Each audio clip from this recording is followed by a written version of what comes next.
ఈనాడు మీకు అరుణాచలం గురించి నేను కొన్ని మాటలు విజ్ఞాపన చేస్తాను అని చెప్పి ఉన్నాను. మనకి అష్టమూర్తి తత్వము అని శివతత్వంలో ఒక మాట చెప్తారు.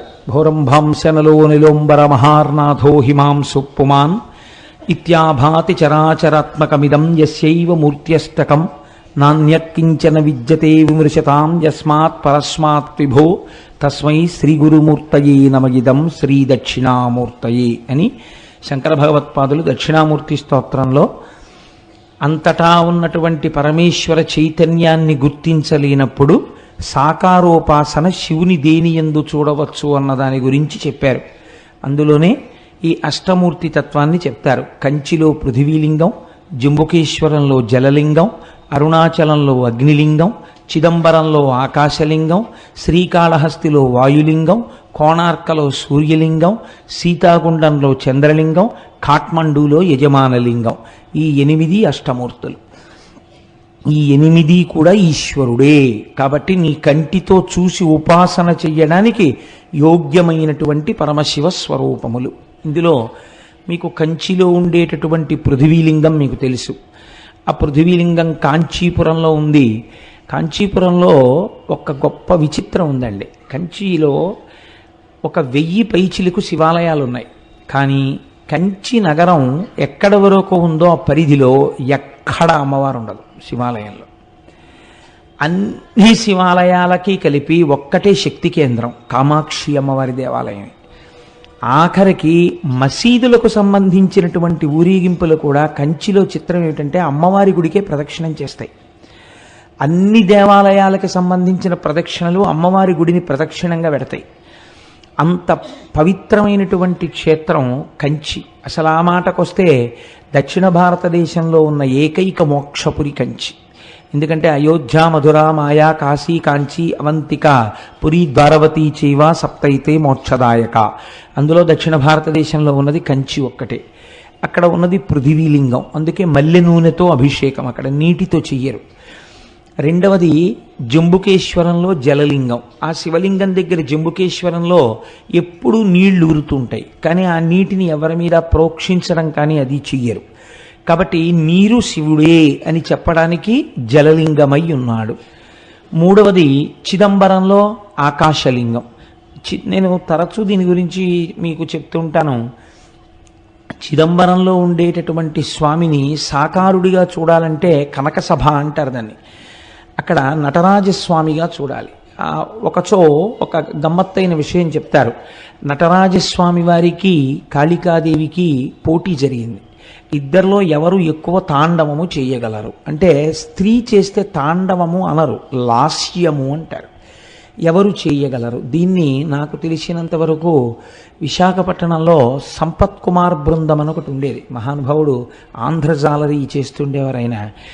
నేను ఆ రోజుల్లో విశాఖపట్నంలో ఉద్యోగం చేసేవాడిని. ఇంటికి వచ్చేస్తూ సాంబమూర్తి కళామందిరంలో కూర్చుంటే నిజంగా ఆయన ఆ జాలరీ వేషంలో ఆ పడవ ఆ సముద్రంలో తెడ్డు వేస్తూ వెడుతున్న దృశ్యాన్ని చేసేవారు. అద్భుతం. మహానుభావుడు ఉమాసంపత్ అని ఆయన భార్య గారు ఉండేవారు. వాళ్ళిద్దరూ ఇది చేస్తుండేవారు. ఈ తాండవము, లాస్యము ప్రదోష వేళలో నిజంగా కైలాస పర్వతం మీద ఉన్నట్టు ఉండేది.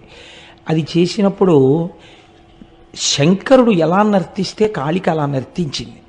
అసలు ఇద్దరిలో ఎవరు నటరాజని పిలవాలి అన్న విషయం తేలలేదు. ఈ స్థితికి వెళ్ళిపోయిన స్థితిలో శంకరుడు ఏం చేశాడంటే, ఇంకా అక్కడే పళ్ళెంలో ఉన్న కుంకుమనందు తన బొటనవేలిని ముంచి ఎత్తి కాళికాదేవి యొక్క లలాటమునందు బొట్టు పెట్టాడు అని ఒకచో నేను చదివిన విషయం మీకు ప్రస్తావన చేస్తున్నాను. కానీ స్త్రీ పురుషుడి ముందు అంత పైకి కాలెత్తి లలాటమును తాకదు. కనుక సిగ్గుపడి కాళికాదేవి నిలబడిపోయింది. ఇప్పుడు నటరాజమూర్తిగా శంకరుడికి అభిషేకం చేశారు. నటరాజమూర్తి అంటే దాని స్థితి వేరు. అసలు సృష్టి స్థితి ప్రళయకర్తగా శివుడు ఉంటే దాన్ని నటరాజస్వామి అంటారు. ప్రతి కదలిక ఆయనదై ఉంటుంది. అటువంటి నటరాజస్వామిగా కనకసభలో ఉంటాడు. అదే స్వామి ఆకాశలింగంగా అంతరాలయంలో ఉంటాడు. ఆకాశలింగం అంటే మీరు చిదంబరం వెడితే మీ దగ్గర మారేడు దళాలతో ఉన్నటువంటి మాలలు తీసుకుంటారు, తీసుకెళ్ళి ఓ గోడ మీద వేస్తారు. వేస్తే పాపం కొంచెం తెలియని వాళ్ళు ఏం చేస్తారంటే, శివలింగం ఎక్కడండి, శివలింగం ఎక్కడండి అని ఇలా ఇలా చూస్తూ ఉంటారు. చూస్తుంటే ఆఖరికి వాళ్ళు ఇంకా పదండి అయిపోయింది పూజ అంటారు. అయిపోయింది పూజ అంటే అసలు శివలింగమే కనపడలేదు, ఇంత దూరం వచ్చిన వాళ్ళు బెంగెట్టుకుని అసలు శివలింగం ఏదండి అంటారు. అంటే వాళ్ళు ఇదే శివలింగం అని గోడ చూపిస్తారు. ఇదేమిటి ఇది శివలింగం ఏమిటి అనుకుని వెళ్ళిపోతే అక్కడ ఉన్న వాళ్ళు అంటారు, అర్థం కాకపోతే అది చిదంబర రహస్యం అండి అంటారు. చిదంబర రహస్యం అంటే ఏమిటంటే ఆకాశము అంటే అంతటా వ్యాప్తి చెందినది. అంతటా ఉన్న శివుణ్ణి ఎక్కడున్నాడని మళ్ళీ ప్రత్యేకం మీరు చూపిస్తారు. అందుకని అక్కడ ఏం ఉండదు, గోడ ఉంటుంది, దానికే పూజ అంతే. అంతటా ఉన్నాడు, అది లోపల తెలుసుకుని పూజ చేయడం. కాబట్టి చిదంబరం ఆకాశలింగం, శ్రీకాళహస్తి వాయులింగం. మీకు తెలుసు అక్కడ 2 జ్యోతులు వెలుగుతుంటాయి ఎప్పుడు. మనకి సైన్స్లో ఏమిటంటే ఆక్సిజన్ లేకపోతే దీపం నిధనం అయిపోతుంది అని. అందుకని విదేశీయులకి ఎంతసేపు కూడా మనకి ఉన్నటువంటి ఆరాధనా విధానాన్ని వాళ్ళు హేతువుని చూడడానికి ప్రయత్నించేవారు. కాబట్టి విదేశీ పరిపాలనలో ఏం చేశారంటే శ్రీకాళహస్తిలోకి గాలి రాకుండా దేవాలయాన్ని మూసేశారు. ఆక్సిజన్ అయిపోతుంది కదా, అప్పుడు ఈ దీపాలు ఏమవుతాయో చూద్దామని. ఎన్ని రోజులైనా ఆ దీపాలు అలా వెలుగుతూనే ఉన్నాయి. గాలిలో ఆక్సిజన్ అయిపోయినట్టుగా అక్కడ ఉన్నటువంటి పరికరములు చూపిస్తున్నాయి, కానీ దీపాలు మాత్రం వెలుగుతున్నాయి. ఏ గాలి లేకపోయినా 2 దీపాలు గాలి కొట్టుకుంటున్నట్టు ఇలా కొట్టుకుంటుంటాయి ఇప్పటికీ. అలా వాయురూపుడైనటువంటి పరమాత్మ శివుడే అని చూపించడం కోసమే శ్రీకాళహస్తిలో వాయులింగం. అందుకే ప్రాణము ఉన్నది, ప్రాణము పోయినది అంటే భవతి, వీడున్నాడు అనడానికి ఏమిటి గుర్తు? ఊపిరి. ఆ ఊపిరి ఆగిపోయింది అనుకోండి, శవం వెళ్ళిపోయినాడు, అమంగళ స్వరూపం అయిపోయింది అంటున్నాం.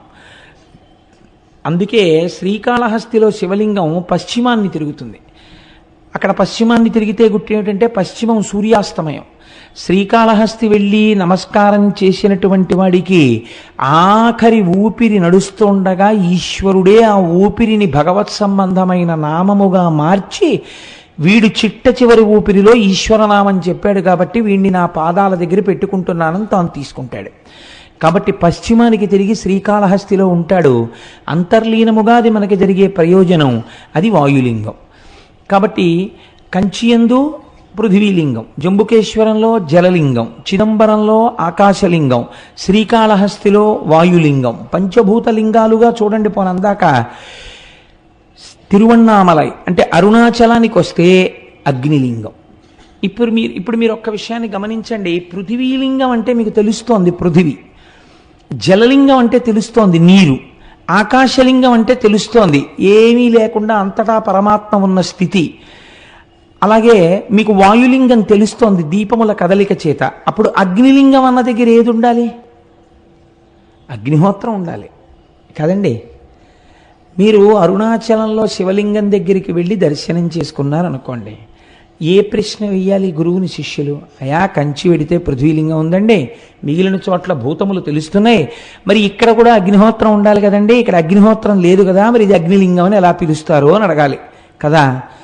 ఇక్కడ రాశీభూతమైన జ్ఞానాగ్ని, అది జ్ఞానాగ్నియే. అందుకే స్కాంద పురాణం అంది జీవి యొక్క ప్రయాణాన్ని, మనుష్య ప్రయాణం అనకండి, జీవుడు లోపల ఉన్న జీవుడు ఎన్ని దేశముల నుండి నే వచ్చినానో నిన్న విన్నారు కదా. ఇదేంటి? ఎందరో రోతల్లులెందరో తండ్రులెందరో తన వారులెందరో సుతులు, ఎంతమంది అయ్యారో ఇప్పటికీ. కాబట్టి ఈ జీవయాత్ర వెళ్ళిపోతూనే ఉంది. ఏ దేశమున నుండి ఈ చటకు వచ్చి తినో, ఏ అమెరికాలో పుట్టామో భోగదేశాల్లో, అదృష్టం కొద్దీ ఇప్పుడు కర్మభూమిలోకి వచ్చాం, పుణ్యభూమిలోకి. ఎక్కడి నుంచి ఇక్కడికి వచ్చాను, మళ్ళీ ఇచట నుండి నే పోదు ఏ దేశమునకు, మళ్ళీ ఎక్కడికి పోతాము. కాబట్టి జీవకోటి యాత్రలో ఒక అడ్డంగా గీత పెడతారట. ఏమా గీత అంటే అరుణాచల ప్రవేశమునకు పూర్వము, అరుణాచల ప్రవేశము తదనంతరము. అరుణాచలేశ్వరుడు దర్శనం పెట్టరు, మీరు జాగ్రత్తగా గుర్తుపెట్టుకోండి. అరుణాచల ప్రవేశమునకు పూర్వము, అసలు అరుణాచలంలోకి ప్రవేశించాడా ఇది చూస్తారు.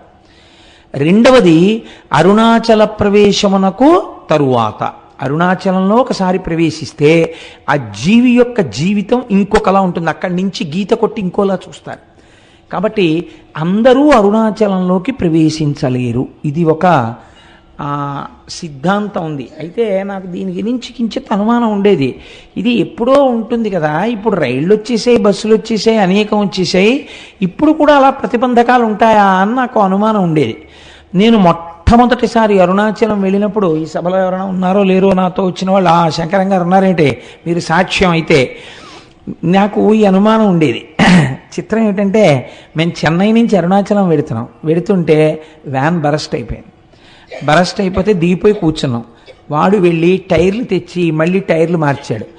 మళ్ళీ కొంచెం దూరం వెళ్ళింది, మళ్ళీ బరస్ట్ అయిపోయింది. చీకటి పడిపోతోంది, రోడ్డు మీద నిలబడిపోయాం.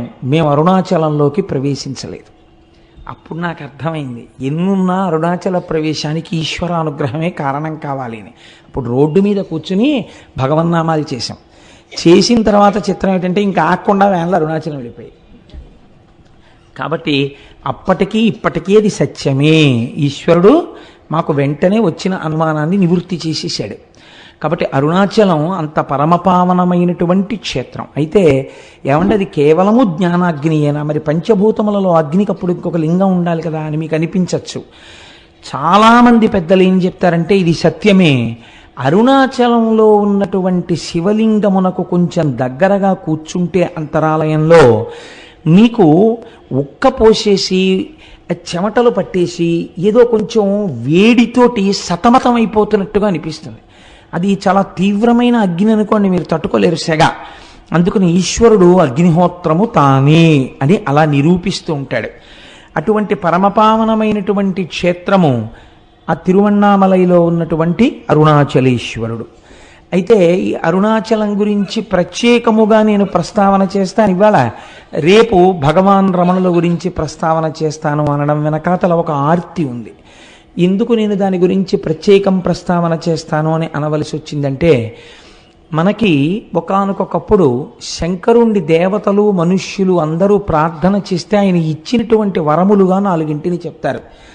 దర్శనాత్ అభ్రసదసి, చిదంబరమునందు జ్ఞానముతో దర్శించుట, అంతటా ఈశ్వరుడు ఆకాశరూపుడయ్యున్నాడు అని దర్శనం.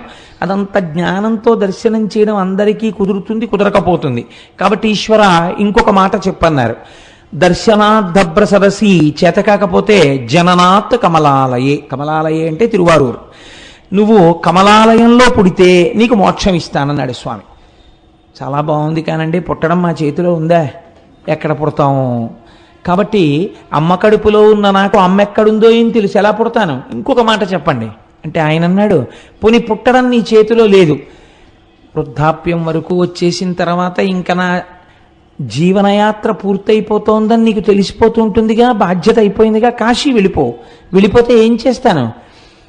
జననాత్ కమలాలయే కాశ్యాంతో మరణాన్ముక్తి, కాశీలో ప్రాణం వదిలిపెట్టేస్తే మోక్షం ఇచ్చేస్తాను. ఎలా ఇస్తాడో మొన్న మీరు విన్నారు కదా విశ్వేశ్వరలింగంలో, కాశ్యాంతు మరణాన్ముక్తి అంటే వాళ్ళన్నారు, ఈశ్వర ఏమో ఈ లోపల వచ్చేస్తే, లేదా మేము కాశీలో ఉండగా మోక్షం వచ్చేటట్టుగా కాశీకి వెళ్ళేంతగా కుటుంబాల్ని వదిలి వెళ్ళగలిగినంత దృఢచిత్తము కలియుగంలో మాకు ఎలా ఉంటుంది? ఈ అనుబంధాలతో వేసారిపోతూ. కాబట్టి అలా వెడతామని నమ్మకం లేదు. ఇంకొక మాట చెప్పండి అంటే స్వామి అన్నారు, ఇంకా ఇంతకన్నా సులభం ఉండదు, ఒక్క మాట చెప్తాను, చెయ్యగలరా? స్మరణాత్ అరుణాచలే, పైకి అనక్కర్లేదు. అరుణాచల శివ అరుణాచల శివ అరుణాచల శివ అరుణ శివ అని మీరు అనక్కర్లేదు. స్మరణాత్, స్మరణము మనస్సుకు సంబంధించినది. మీరిక్కడ అరుణాచల శివుడు అని ఒకసారి తలుచుకుంటే చాలు, పాపరాశి ధ్వంసం చేస్తాను. పోనీ అలా తలుచుకోగలవా? ఇది కూడా కుదరదన్నారు అనుకోండి, ఇంకా నేను మిమ్మల్ని ఉద్ధరించలేనని ఈశ్వరుడితో అనిపించుకోకూడదు కదా, అందుకని తప్పకుండా అన్నారు. స్మరణాత్ అరుణాచలే, కేవలము స్మరించినంత మాత్రం చేత పాపరాశిని ధ్వంసము చేయగలిగినటువంటి క్షేత్రము అరుణాచల క్షేత్రము. ఇక్కడ ఒక గమ్మత్తు ఉంది. మీకు భారతదేశం మొత్తం మీద ఎక్కడా లేనటువంటి రీతిలో అరుణాచలంలో పరమశివుడు 3గా కనపడుతూ ఉంటాడు అని పురాణం చెప్తుంది. 3గా, ఇందులో అరుణాచలం వెళ్ళిన వాళ్ళు చాలామంది ఉన్నారని నేను అనుకుంటున్నాను. నాకు తెలియడం కోసం, సంతోషించడం కోసం, అరుణాచలం వెళ్ళిన వాళ్ళు ఎంతమంది ఉన్నారో ఒక్కసారి చెయ్యెత్తండి సభలో. ఓ చాలామంది ఉన్నారండి వెళ్ళవలసిన వాళ్ళు. సంతోషం. ఈ మాట ఎప్పుడైనా ఈశ్వరుడు మనందరినీ కలిపి తీసుకెళ్ళుగాక అని సంకల్పం చేద్దాం. స్మరణాత్ అరుణాచలి. ఆ అరుణాచలం దాని గురించి శాస్త్రం ఒక మాట చెప్తుంది. అరుణాచల క్షేత్రమునందు శివుడు మూడుగా కనపడుతూ ఉంటాడు. అరుణాచలంలో ఒక పెద్ద పర్వతం ఉంది, దాని పేరే అరుణాచలము. అంటే అచలము అని కదండి, అచలం అంటే కొండ. ఒక పెద్ద కొండ ఉంది, దానికి ప్రదక్షిణం చేయాలంటే 14 కిలోమీటర్లు నడవాల్సి ఉంటుంది. ఆ కొండ శివుడే, కొండయే శివుడు అక్కడ. అందుకే మీరు చూస్తే ఒక చిత్రమైన బోర్డులు కనపడుతుంటాయి. Absorbed into the lotus feet of Arunachala అని ఉంటాయి. రమణాశ్రమంలో అక్కడే ప్రాణాలు విడిచిపెట్టేసిన వాళ్ళని సమాధులు చేస్తే అక్కడ బోర్డులు పెడతారు, వీళ్ళ పేరు ఇది, absorbed into the lotus feet of Arunachala అంటారు. అరుణాచల పాదములు అని పిలుస్తారు ఆ కొండ కింద ఉన్నటువంటి భాగాన్ని. ఆ కొండకి ప్రదక్షిణం చేస్తారు. ఈ కొండకి ప్రదక్షిణం చేస్తే అక్కడ మీరు నమ్మండి నమ్మపోండి, నాకు పరమ విశ్వాసముతో కూడుకున్న విషయం, ఎన్ని కోట్ల జన్మల పాపములో అక్కడ దగ్ధమవుతాయని. భగవాన్ రమణుల్ని ఎవరైనా చూడ్డానికి వెడితే అరుణాచలంలో ఆయన మొదట ఒక ప్రశ్న వేసేవారు, గిరి ప్రదక్షిణం చేశారా అని అడిగేవారు. వాళ్ళు మళ్ళీ ఓ గంట పోయాక కనపడేవారు, భగవాన్ మీరు చెప్పినట్టుగా గిరి ప్రదక్షిణానికి వెళ్ళొచ్చాం అనేవారు.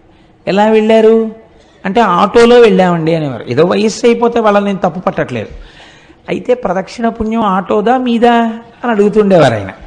కాబట్టి ఆ గిరి ప్రదక్షిణం అనేటటువంటిది మనం ప్రయత్నపూర్వకంగా చెయ్యాలి. అక్కడ చిత్రం ఏమిటంటే, మీరు ప్రదక్షిణం ప్రారంభం చెయ్యగానే సాధారణంగా రమణాశ్రమం దగ్గర నమస్కారం చేసి కొంచెం 4 అడుగులు వెయ్యగానే ఒక వినాయకుడి గుడి ఉంటుంది, అక్కడ నమస్కారం చేసి అరుణాచలానికి ప్రదక్షిణానికి బయలుదేరుతారు.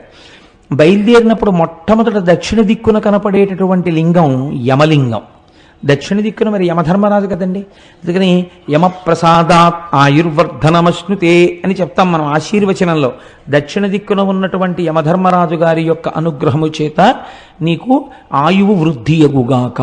మీరు ఒక్కటి గుర్తుపెట్టుకోండి, అరుణాచలానికి అరుణ పర్వతానికి మీరు ఎన్ని మాటలు ప్రదక్షిణం చేసినా ఒక్క పర్వతానికి ప్రదక్షిణము చేయరాదు.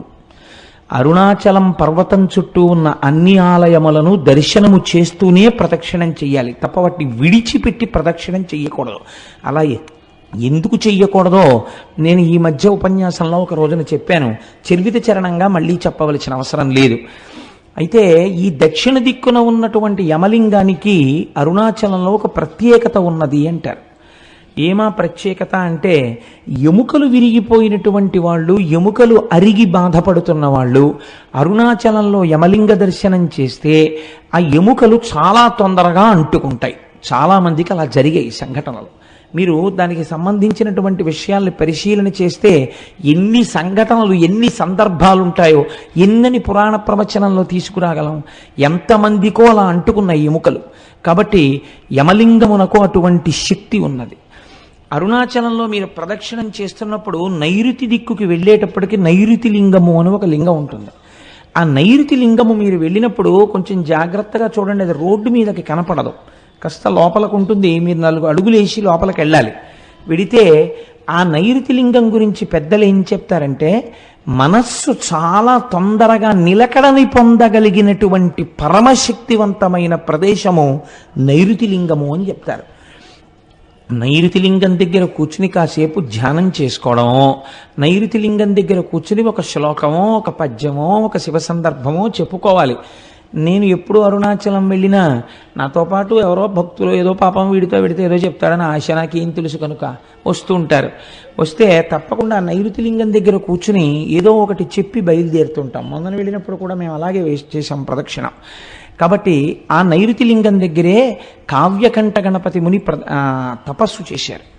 తపస్సు చేసినప్పుడు ఒక ఆశ్చర్యకరమైన సంఘటన జరిగింది. వారు తపస్సుకు కూర్చునే ముందు వారు ఒక నిర్ణయం తీసుకుని నైరుతి లింగానికి చెప్పారు, ఈశ్వర, నా తపస్సు సిద్ధించే వరకు నేను ఈ ప్రదేశమును విడిచిపెట్టి వెళ్ళను అని. ఒక చిన్న గదిలా ఉంటుంది ఆ లింగానికి ముందు, అందులో ఒక గుడ్డల మూట ఒకటి ఉండేది. ఆయన ఆ గదిలో కూర్చుని రాత్రి 11:30, 12 వరకు తపస్సు చేసేవారు. చేసి ఒక్క గ్లాసుడు పాలు అక్కడ ఎవరైనా పెడితే ఆ పాలు తాగి పడుకునేవారు అక్కడే. మళ్ళీ తెల్లవారకట్ట లేచి ఆ బాహ్యాంతర శౌచములు సిద్ధింప చేసుకుని మళ్ళీ తపస్సు కూర్చునేవారు. కావ్యకంఠులు అలా తపస్సు చేస్తుండగా ఒక ఆశ్చర్యకరమైన సంఘటన జరిగింది. అరుణాచలేశ్వరుడి యొక్క రథం అరుణగిరికి ప్రదక్షిణంగా వెడుతోంది, దేవాలయానికి ప్రదక్షిణంగా వెడుతోంది. వెడుతున్నప్పుడు ఒక అన్న సంతర్పణ చేసేటటువంటి ఒక సత్రవుకి ఒక వేద పాఠశాలకి మధ్యలో పరమ నునుపైన నేల మీద ఆ రథం ఆగిపోయింది. అలా 9 రోజులు వెళ్ళాలి ఆ రథం. అది 6వ రోజున ఆగిపోయింది. ఆగిపోతే రాత్రి 12 గంటల వరకు తోశారు. తిరువణ్ణామలైలో ఉన్న జనాభా అందరూ పట్టుకులాగారు రథాన్ని. అంగుళం కూడా రథం కదలలేదు. ఏం చెయ్యాలో అర్థం కాలేదు. లాగి లాగి లాగి లాగి అర్చకులు కూడా విసిగిపోయి ఎన్ని క్షమార్పణలు చెప్పాలో అన్ని చెప్పారు. కదల్లా రథం. రథం మీద మూర్తులను అలాగే వదిలిపెట్టేసి ఒక 10 మందిని కాపలా పెట్టి రేపటి రోజు ఉదయం వచ్చి మళ్ళీ రథం లాగుతాం స్వామి, మమ్మల్ని మన్నించు అని చెప్పి ఎవరిళ్ళక వాళ్ళు వెళ్ళిపోయారు అర్చకులు కూడా. ఇది యథార్థముగా కావ్యకంఠ గణపతి ముని అంటే ఈ మధ్య వారి జీవితంలో జరిగిన సంఘటన. రాత్రి 12 గంటలకి కావ్యకంఠ గణపతి ముని పడుకున్నారు. పడుకుంటే అరుణాచలేశ్వరుడికి అర్చకత్వం చేసే ప్రధాన అర్చకుడు ఆయనకి స్వప్నంలో దర్శనమిచ్చాడు. ఇచ్చి ఈశ్వరాజ్ఞ చేత రథం ఆగిపోయింది, ఈశ్వరుడు ఏం కోరుకుంటున్నాడంటే మీ యొక్క తపస్సుని లోకమునకు తెలియచెయ్యాలనుకుంటున్నాడు, మీ వాక్కు యొక్క ప్రామాణ్యము తెలియచెయ్యాలనుకుంటున్నాడు. అది అసలు రహస్యం. కనుక మీరు వచ్చి చెయ్యేస్తే తప్ప అరుణాచలేశ్వరుడి రథము నడవదు. కాబట్టి ఉత్తర క్షణం మీరు గుడి విడిచిపెట్టి రండి అని వినపడింది. వినపడితే ఆయన గభాలన లేచి ఇది స్వప్నంలా అనిపించట్లేదు, యథార్థంగా జరిగినట్టుందని చూస్తే చిమ్మ చీకటి. ఏం చెయ్యాలి అని ఆలోచించి ఇది నిజమేనా అని ఆయన ఆలోచిస్తున్నారు. 2 చెవులలోకి మాటలు వినపడ్డాయి, ఇది యథార్థము, నువ్వు వెంటనే బయలుదేరి రథం దగ్గరికి వెళ్ళు అని. ఆయన వెంటనే గుడి తలుపులు వెయ్యడం కూడా మరిచిపోయి, రాత్రిళ్ళు తలుపులు వేస్తారు కానీ మీకు శివలింగ దర్శనం అవుతూ ఉంటుంది అరుణాచలంలో, తలుపులు దగ్గరకి వేసి ఆయన గబగబా ఆ తేరు ఆగిపోయిన ప్రదేశానికి వెళ్ళారు. వెడితే రథం అక్కడ నిలబడిపోయింది, చుట్టూ 10 మంది ఉన్నారు. వెంటనే ఈయన స్వామికి సాష్టాంగ నమస్కారం చేసి, ఈశ్వరా మీరు నన్ను అనుగ్రహించారు, కానీ ఇప్పుడు 10 మంది కాపలాదారులు మాత్రమే ఉన్నారు. ఇప్పుడు ఒకవేళ రథం కదిలినా ఆలయం లోపలికి వెళ్ళడం కష్టం. రేపు తెల్లవారుజామున నేను వచ్చి రథాన్ని మీద చెయ్యి వేస్తాను, కదిపేది మీరే, నా శక్తి కాదు, నన్ను అనుగ్రహిస్తారు అని చెప్పి మళ్ళీ వెళ్ళిపోయారు గుడికి. పడుకున్నారు. రోజు తెల్లవారకట్ట 4ంటికి తెలివచ్చేది. ఆయనకు ఆ రోజున మరునాడు ఉదయం 9 గంటలకి తెలివచ్చింది. అప్పటికి తెల్లవారకట్ట వచ్చేసి అక్కడ ఉన్న వాళ్ళందరూ ఈ రథాన్ని లాగేటటువంటి ప్రయత్నం చేస్తున్నారు, కదలటం లేదు. 12 అయ్యేటప్పటికి ఎట్టి పరిస్థితులలోనూ గుడి లోపలికి వెళ్ళిపోయి మహానైవేద్యమై మళ్ళీ మరునాటి పరిక్రమణం మొదలైపోవాలి. అలా వెళ్ళకపోతే భారీ ఎత్తున ప్రాయశ్చిత్తాలు చెయ్యాలి. ఆలయంలో ఉన్నటువంటి అధికారుల నుంచి అర్చకుల వరకు గడగడ వణికిపోతున్నారు. ఇలా వణికిపోతున్న సమయంలో గబగబా సంధ్యావందనాదులు పూర్తి చేసుకుని కావ్యకంఠ గణపతి ముని తనకున్న బట్టల మూటోటి పట్టుకుని వెళ్ళి వేద పాఠశాలలో దాన్ని అప్పజెప్పి ఆ రథం దగ్గరికి వెళ్ళి, అయ్యా నాకు చోటివ్వండి, ఈశ్వరుడు పిలిస్తే వచ్చాను అనేటప్పటికి అందరూ ఆయనకి చోటు ఇచ్చారు. ఆయన 2 మోకుల మధ్యలోకి వెళ్ళి సాష్టాంగ నమస్కారం చేసి, అరుణాచలేశ్వర నువ్వు పిలిస్తే నేను వచ్చాను, నువ్వు చెప్పిన మాట నిలబెట్టు అని కుడి చెయ్యి వేసి, ఇలా ఉంటారు కావ్యకంఠ గణపతి ముని, కుడి చెయ్యి వేసి ఇలా అన్నారు. అంతే. చాలా మంది కలిపి తేలిక వాహనాన్ని లాగేస్తే ఒక్కసారి ఎలా దూకుతుందో, అలవాట్లేనివాడు ఫస్ట్ గేర్ వేసేసి యాక్సిలేటర్ వదిలేస్తే బండి ఎలా దూకుతుందో అలా ఒక దూకింది అరుణాచలం రథం. దూకి గుళ్ళోకి వెళ్ళిపోయింది. వెంటనే ఎవరు రాయి బక్కబాపడు, ఎవరింతటి మహాత్ముడు, ఈయన్ని ఎలాగైనా పట్టుకోవాలనుకుని చూశారు. చిత్రం ఏమిటంటే మహాత్ములైనటువంటి వారు గుర్తింపుల కోసం వెంపర్లాడరు. వాళ్ళు చూసేటప్పటికే సందులు గొంతుల్లో పడైన వెళ్ళిపోయారు. ఎవ్వరికీ కనపడలేదు. అరుణాచలేశ్వరుడు కావ్యకంఠ గణపతి ముని యొక్క తపస్సుకి తొందరగా పలికినటువంటి ప్రదేశం నైరుతిలింగ స్థానం. కాబట్టి ఆ నైరుతి లింగం దగ్గరికి వెళ్ళినప్పుడు మనం ప్రత్యేకించి అరుణాచలేశ్వర నీ అనుగ్రహాన్ని మా యందు ప్రసరించు అని మనం చక్కగా అక్కడ నమస్కారం చేసుకోవాలి. అరుణగిరికి తప్పకుండా ప్రదక్షిణం చెయ్యండి అని అనడం వెనకాతల ఒక కారణం ఉంది. మీరు వెళ్ళేటప్పుడు అన్ని దిక్కుల యందు మీకు ఆ ఆలయాలు కనపడతాయి. చంద్రలింగం, సూర్యలింగం, ఉత్తరాన కుబేరలింగం, ఈశాన్యంలో లింగం, ఆగ్నేయంలో లింగం, అన్ని శివాలయాలు ఉంటాయి. ఉత్తరలింగాన్ని కుబేరలింగం అని పిలుస్తారు. ఉత్తరలింగం దగ్గరికి వెళ్ళి మీరు ప్రార్థన చేశారనుకోండి, ఐశ్వర్య సంపత్తి కలుగుతుంది. మీరు చూడండి, సాధారణంగా మనకి ఆశీర్వచనం చేస్తారు. మీరు ఏదైనా ఒక పెద్ద పూజ కానీ, ఇష్టి కానీ, వ్రతం కానీ పూర్తి చేశారనుకోండి, ఆశీర్వచనం చేసేటప్పుడు ఒక మాట చెప్తారు. ఏదో నైరుతి దిగ్భాగే వరుణో దేవత వరుణ ప్రసాదాత్ పుత్రపౌత్రాభివర్ధనమశ్నుతే. ఆ నైరుతి దిక్కున ఉన్నటువంటి ఏదో పశ్చిమ దిగ్భాగే, పశ్చిమ దిక్కున ఉన్నవాడు వరుణుడు. ఆ వరుణుని యొక్క అనుగ్రహము చేత ఈయనకి పుత్రపౌత్రాభివృద్ధి కలుగుగాక అని. అలాగే మనకి మహన్యాసం చేసేటప్పుడు మనం ఇలా వెనక్కి తిరిగి ఓ నమస్కారం, ఇలా ఓ నమస్కారం, ఇలా ఓ నమస్కారం, ఇలా ఓ నమస్కారం అర్చక స్వామి చేస్తుంటారు. ఆయన్ని చూస్తూ ఆయన ఎడి తిరుగుతున్నాడు, అలా మనం ఇలా ఇలా ఇలా తిరుగుతూ ఉంటాం తప్ప మంత్రంతో సమన్వయం మనకి జరగదు లోపల. ఎందుకంటే మనకి సరిగ్గా అర్థం కాదు, అలా అర్థమయ్యేటట్టు చెప్పేవాళ్ళు లేరు. కాబట్టి ఏమైపోతుందంటే ఉట్టినే పాపం అలా అలా తిరుగుతుంటాడు, ఆయన భక్తి అయింది. కానీ మీకు తెలియకుండానే మీరు అరుణగిరికి ప్రదక్షిణం చేసేటప్పుడు అన్ని దిక్కుల నుండి మీరు ఏం కోరుకుంటున్నారో అవి ఇయ్యగలిగినటువంటి దిక్పాలకులకు శాసకుడై ఉన్నటువంటి పరమశివుని యొక్క దర్శనం మీకు అన్ని దిక్కులా కలుగుతుంది. కలగడం వల్ల ఇహమునందు మీకు సమస్త సమృద్ధి కటాక్షింపబడుతుంది. కాబట్టి అరుణాచల లింగానికి, అరుణాచలేశ్వరుడికి ఆ కొండకి ప్రదక్షిణం చెయ్యడంలో అంత విశేషమైన ప్రాముఖ్యం. కొన్ని చెప్పకపోతే నాకు కడుపుబ్బ తీరదు, అదొక విర్రి నాకు. కాబట్టి చెప్తాను, ఇది కూడా చెప్పాలా అని అనుకోకండి. మనం పశ్చిమ దిక్కుకు వెళ్ళినప్పుడు ఆది అన్నామలై అని ఒక క్షేత్రం ఉంటుంది, ఒక దేవాలయం, శివాలయం ఉంది. ఆ ఆది అన్నామలై క్షేత్రం దేవాలయం దగ్గరికి వెళ్ళేటప్పటికే ఈసారి మేము కనుమ పండుగ నాడు వెళ్ళాం. చక్క పెద్ద పెద్ద ముగ్గులేసి గొబ్బిళ్ళు పెట్టి గుమ్మిడి పూలు పెట్టారు. పెడితే మా వాళ్ళు వచ్చిన భక్తుల్లో కొంతమందికి మంచి మంచి పాటలు వచ్చు, గొబ్బిళ్ళ పాటలు. ఆ గొబ్బిళ్ళ పాటలు పాడుతుంటే మాతో వచ్చిన వాళ్ళందరూ ఆ గొబ్బిళ్ళకి చక్కగా నాట్యం చేస్తూ కన్నెపిల్లలకి మంచి భర్తలు రావాలని ప్రదక్షిణాలు చేయించి పాటలు పాడించి ఎంత ముచ్చట్లాడామో, ఎంత సంతోషం పడ్డామో శివుడి సన్నిధానంలో ఆ పండగ చేసుకుంటూ. అసలు కనుమ అంటే మీరు అరుణాచలంలో చూడాలి. పశువుకి పూజ కదండి. పశు రూపంలో నిలబడిన వాడెవరు? నందీశ్వరుడు. మీరు చూసి తీరాలి. మొన్న కనుమ పండుగ నాడు నాతో వచ్చిన వాళ్ళందరూ ఇక్కడే ఉన్నారు. వీళ్ళందరూ అయితే ఎంత పొంగిపోయారంటే, కోటేశ్వరరావు ఎలాగో శివమహాపురాణం జరుగుతోంది కదా, మా అచ్చయ్య శాస్త్రి గారు అయితే ఎంత ముచ్చట పడిపోయారంటే, కోటేశ్వరరావు నేను పెద్ద నందించి ఏం చేస్తాను, కనుమ నాడు మన అందరం ఇక్కడ చేసినట్టే అలంకారం చేద్దామా అండి అని అడిగారు. మీకు చిత్రం తెలుసా? అరిసెల దండల దగ్గర నుంచి, కజ్జికాయల దండల దగ్గర నుంచి, 5 స్టార్ చాక్లెట్ల దగ్గర నుంచి, కాయగూరల దగ్గర నుంచి, ఏమ్మా పాప్కారం దండల దగ్గర నుంచి నందీశ్వరుడికి అలంకారం చేసేస్తారు. చక్కగా శీకాకాయ రసంతో ఆయనకి అభిషేకం చేసి రుద్రంతో కడిగి తెల్లవారకట నుంచి ఉంటే అవి కూడా చూడొచ్చు. చక్కగా స్వామికి అభిషేకం చేసి తైలమర్దనం చేసి అలంకారం చేస్తారు. చూసి తీరాలి. ఏమో ఈశ్వరుడు అనుగ్రహిస్తే సర్వసమర్థులైన వాళ్ళు గోపాలకృష్ణ గారు, దొరగారు, ఇలాంటి వాళ్ళు అందరూ ఉన్నారు కాబట్టి ఇక్కడ నానాజీ గారును నందికేశ్వర చరిత్ర చెప్పినప్పుడు నందీశ్వరుణ్ణి అలా అలంకరించే ప్రయత్నం చేద్దాం ఒకసారి. ఇక్కడ మేము ఒక్కళ్ళమే అనుభవించడమే, మీరు కూడా అలా నందీశ్వరుణ్ణి ఎలా అలంకారం చేస్తారో చూద్దురు. కానీ అక్కడ చూడగానే ఆ రోజున నాతో పాటు ఉన్న వాళ్ళందరూ రిజర్వ్ చేసేసుకున్నారు. జంతికల దండలు మావంటే, చెగోడీల దండలు మావంటే, కజ్జికాయల దండలు మావంటే వాళ్ళు చూశారు కాబట్టి వాళ్ళు అవన్నీ రిజర్వ్ చేసుకున్నారు కూడా. కాబట్టి అన్నమాట ఉత్తినేందుకు పోవాలి, వాళ్ళ అలంకారం కూడా చేస్తారు. నందికేశ్వర చరిత్ర చెప్పిన రోజున వీలైతే బసవయ్యని మనం ఇక్కడ అలా అలంకారం చేసి ప్రదక్షిణం చేసి నమస్కరిద్దాం.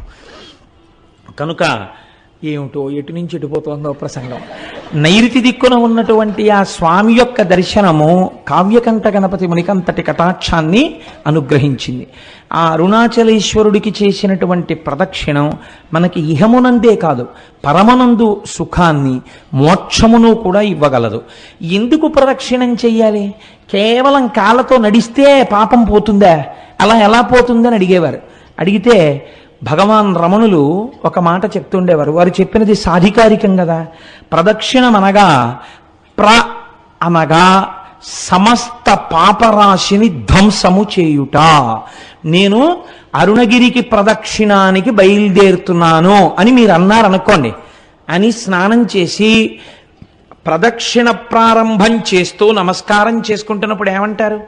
ఈశ్వర, ఈ ప్రదక్షిణం ఏ విఘ్నం లేకుండా నా ఒంటి యందు శక్తి నిలబడి నేను చక్కగా చేసుకునేటట్టు అనుగ్రహించు అని మీరు మొదటి అడుగు తీసి ఇలా వెయ్యగానేట అంత పెద్ద స్థూల రూపుడైన పరమశివుడికి ప్రదక్షిణానికి మీరు ప్రయత్నపూర్వకంగా ఒక అడుగు పెట్టారు కనుక అడుగు ఇలా తీసి వెయ్యగానే పాపరాశిని ధ్వంసం చేసేస్తాట. పాపరాశిని ధ్వంసం చేసి ఈ అడుగు ఇలా వేసినప్పుడు వెనక అడుగు స్థిరంగా ఉంటుంది కదండి. మళ్ళీ రెండో కాలు ఇలా పైకి లేవగానే ఎవరు శివుడిని నమ్మి మొదలు పెట్టారో వాళ్ళు ఏది జీవితంలో జరగాలని కోరుకుంటున్నారో దాన్ని ఇచ్చేస్తాట. కాబట్టి పాపరాశి ధ్వంసమగుట, కోర్కె తీరుట.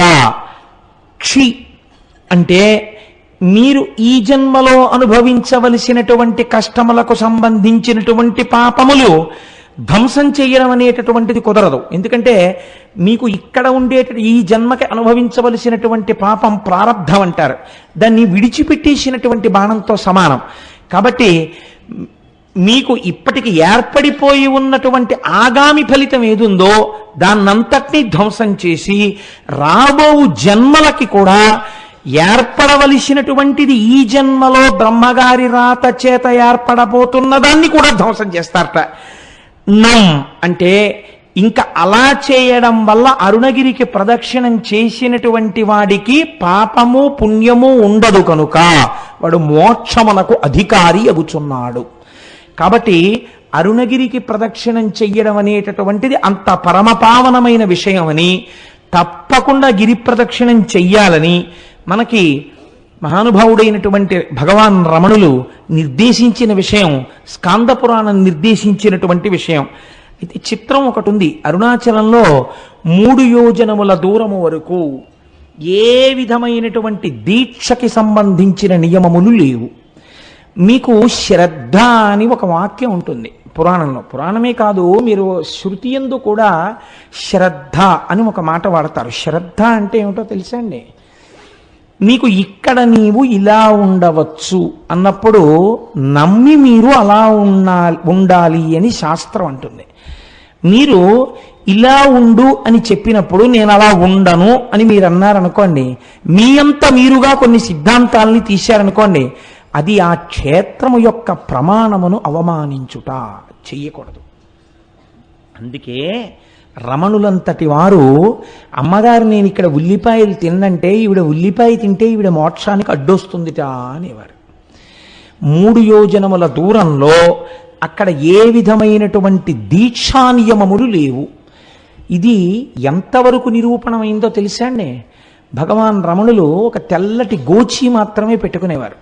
వారు గోచి పెట్టుకుని స్కందాశ్రమంలో ఉండగా ఒకానొకప్పుడు శృంగేరి పీఠం నుంచి కొంతమంది పండితులు వచ్చి అయ్యా మీరు వివాహం లేదు, మీకు సంసారం లేదు, మీరు సన్యాసి యొక్క జీవితాన్నే గడుపుతున్నారు, కాబట్టి మీరు కనీసంలో కనీసం పోనీ కాషాయాంబరములను ధరించకపోయినా పెట్టుకున్నటువంటి గోచి తెల్లది కాకుండా కాషాయం రంగు గోచి పెట్టుకుంటే బాగుంటుంది. అందుకే జ్ఞానముతో నిండినటువంటి వారు కాబట్టే సన్యాసి శరీరాన్ని విడిచిపెడితే ఇక దహనం చేయరు. అది జ్ఞానాగ్నితో కూడిన శరీరం కాబట్టి భూస్థాపితం చేస్తారు. కాబట్టి ఇప్పుడు మీరు కాషాయముతో ఉన్న గోచి పెట్టుకోండి అని అడిగారు. అడిగితే భగవాన్ నవ్వి అన్నారు, అలా కాదు, ఈ అరుణాచలం కొండకి 3 యోజనముల వరకు ఏ దీక్షకు సంబంధించిన నియమము లేదు, కాబట్టి తెల్లటి గోచి పెట్టుకున్నా దోషం లేదు అన్నారు. అంటే వాళ్ళు అన్నారు, మీరు అలా కాదు, కొంచెం ఆలోచించండి, మీరు నడుపుతున్న జీవితానికి తెల్లటి గోచి పెట్టుకోవడం అంత బాగులేదు, కాషాయం గోచి పెట్టుకుంటే బాగుంటుంది అని వారు భోజనానికి కిందకి దిగి వెళ్ళిపోయారు. ఎక్కడ నుంచి వచ్చాడో ఒక పరమ వృద్ధుడు ఒక ఆయన ఒక పుస్తకాల మూట మోసుకొచ్చాడు, రమణుల దగ్గర పెట్టాడు. నేను ఇప్పుడే స్నానం చేసి వస్తాను, ఈ పుస్తకాల మూట చూస్తుండు అని చెప్పి వెళ్ళిపోయాడు. శృంగగిరి నుంచి వచ్చినటువంటి పండితులు కిందకి వెళ్ళి స్నానం చేసి భోజనం చేసి మళ్ళీ కొండ మీదకి వచ్చారు రమణుల దగ్గరికి. వచ్చేటప్పటికి పుస్తకాల మూట అక్కడుంది, పైనున్న పుస్తకం ఎగురుతోంది. ఎగురుతున్న పేజీ దగ్గర ఏమిటి పుస్తకాలు అని వాళ్ళు ఇలా పేజీ మీద చెయ్యి వేసి చూశారు.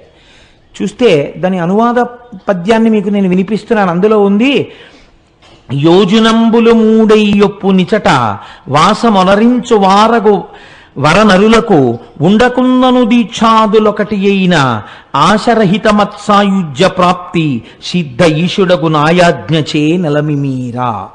ఇది ఈశ్వరాజ్ఞ. ఇక్కడ దీక్షా నియమములు ఏమీ లేవు. ఇక్కడ కొండకి 3 యోజనముల పరిధిలో ఎటువంటి దీక్షలో లేకపోయినా ఈ కొండ యొక్క అగ్ని ప్రసరణము చేత వారు మోక్షమునకు అధికారులగుచున్నారు. కాబట్టి వాళ్ళది చూసి తెల్లబోయి, ఇప్పటికిప్పుడు ఈ పుస్తకం ఎక్కడి నుంచి వచ్చిందంటే రమణులు అన్నారు, ఏమో ఎవరో వృద్ధులు తెచ్చి అక్కడ పెట్టారు, వారు మీలాగే స్నానం చేసి వస్తానని వెళ్ళారన్నారు. ఆ వృద్ధుడు తిరిగి రాలేదు. కానీ ఈ పద్యాన్ని చూసినటువంటి పెద్దలు మాత్రం రమణులు తెల్లటి గోచి పెట్టుకోవడం వెనకాతల పరమసత్యం ఉంది అని తిరిగి వెళ్ళిపోయారు. అలా నిరూపించినటువంటిది ఆ అరుణగిరికి ఉన్నటువంటి గొప్పతనాన్ని నిరూపించిన సంఘటన అక్కడ జరిగింది. మీరు అరుణాచల క్షేత్రంలో స్వామి దర్శనానికి వెడితే సాధారణంగా తూర్పు గోపురంలోంచి ప్రవేశిస్తాం. తూర్పు గోపురాన్ని శ్రీకృష్ణదేవరాయలు నిర్మాణం చేశారు. మనకి ఎక్కడికి వెళ్ళండి శ్రీకృష్ణదేవరాయల యొక్క ప్రమేయం లేనటువంటి క్షేత్రం ఉండదు. మీరు తెలిసి కానీ తెలియక కానీ వెడితే, మనకి నేను మొన్న గుంటూరు ప్రసంగాలకు వెళ్ళినప్పుడు వారు నన్ను ఒక క్షేత్రానికి తీసుకెళ్లారు. అది గుడికి అన్ని మూలలా సుబ్రహ్మణ్యుడు ఉన్నాడు. నేను చాలా ఆశ్చర్యపోయాను. కృష్ణదేవరాయల వారు అక్కడికి వచ్చి పూజ చేసి వెళ్ళిన తర్వాత ఆయనకి కొడుకు పుట్టాడు, భార్య గర్భిణి అయింది అని తెలిసి ఆయన క్షేత్రానికి గోపురాలు అవి కట్టారు. అలాగే ఆ మహానుభావుడు ఆయన తూర్పున గోపురాన్ని కట్టారు. దక్షిణ భారతదేశంలో ఉన్నటువంటి అన్ని దేవాలయాల గోపురాల కన్నా తలెత్తి చూసే గోపురాల్లో అదొకటి అని పెద్దలు చెప్తారు. అంత పెద్ద గోపురం కనపడుతుంటుంది. మీకు ఉత్తర దిక్కున ఒక గోపురం ఉంది. ఆ గోపురంలోకి ఒక్కసారైనా వెళ్ళి బయటికి రావాలి. ఉత్తర గోపురంలోకి అంటే సమయం లేక వెళ్ళలేకపోతే అది వేరే విషయం అనుకోండి. ఎప్పుడైనా ఉత్తర గోపురంలోకి ఎందుకు వెళ్ళి బయటికి వస్తారంటే, అమ్మణ్ణి అమ్మన్నను ఒక ఆవిడ ఉండేది అరుణాచలంలో. ఆవిడ సంకల్పం చేసింది ఒక రోజున. ఉత్తర దిక్కున అంత పెద్ద గోపురం ఉండేది కాదు అప్పటికి. ఆవిడ ఏమనుకుందంటే, ఈశ్వర, నేను ఐశ్వర్యవంతురాలను కాను, నేను ప్రతి ఇంటికి వెళ్ళి చందా అడుగుతాను, వచ్చినటువంటి డబ్బులతో గోపురం కడతానని ఆవిడ ప్రతి ఇంటి ముందుకి వెళ్ళి నిలబడితే ఇంట్లో ఎక్కడో బీరువా తాళం వేసి లోపల ఉన్న చెస్ట్లో ఎంత డబ్బు ఎన్ని డినామినేషన్స్లో ఉన్నాయో ఆవిడకి కనపడేది. ఆవిడ ఇంటి ముందు నిలబడి, ఉత్తర గోపురం కడదామనుకుంటున్నాను, మీ ఇంట్లో 12,346 రూపాయల 62 పైసలు ఉందిగా బీరువాలో, ఇన్ని 100 కాగితాలు ఉన్నాయిగా, ఇన్ని 50 కాగితాలు ఉన్నాయిగా, గుడి కట్టడానికి చందా ఇయ్యి అనేది. ఇంట్లోకి వెళ్ళి డబ్బులు ఎక్కడితే అంతా ఉండేది. ఇంట్లో ఎక్కడ దాచినా ఆవిడ చెప్పేది. అందుకని ఆవిడ వచ్చేటప్పటికే పట్టుకెళ్ళి చందా ఇచ్చేసేవాడు. అలా ఆ అమ్మణ్యమ్మన్ సంపాదించినటువంటి చందాల రూపంలో వచ్చినటువంటి సొమ్ముతో ఆవిడ పెద్ద గోపురం కట్టింది. ఆ గోపురాన్ని అమ్మణ్యమ్మన్ గోపురం అని పిలుస్తారు ఇప్పటికీ. మీకు బహుశా ఇలా ఎక్కడా ఉండదు, ఒక్క అరుణాచలంలో మాత్రం ఆ గోపురం ఉంటుంది. అది అమ్మవారి అనుగ్రహంతో అటువంటి స్థితి కలిగింది కాబట్టి తప్పకుండా ఉత్తర గోపురంలోంచి ఒకసారి బయటికి వెళ్ళి లోపలికి వస్తూ ఉంటారు.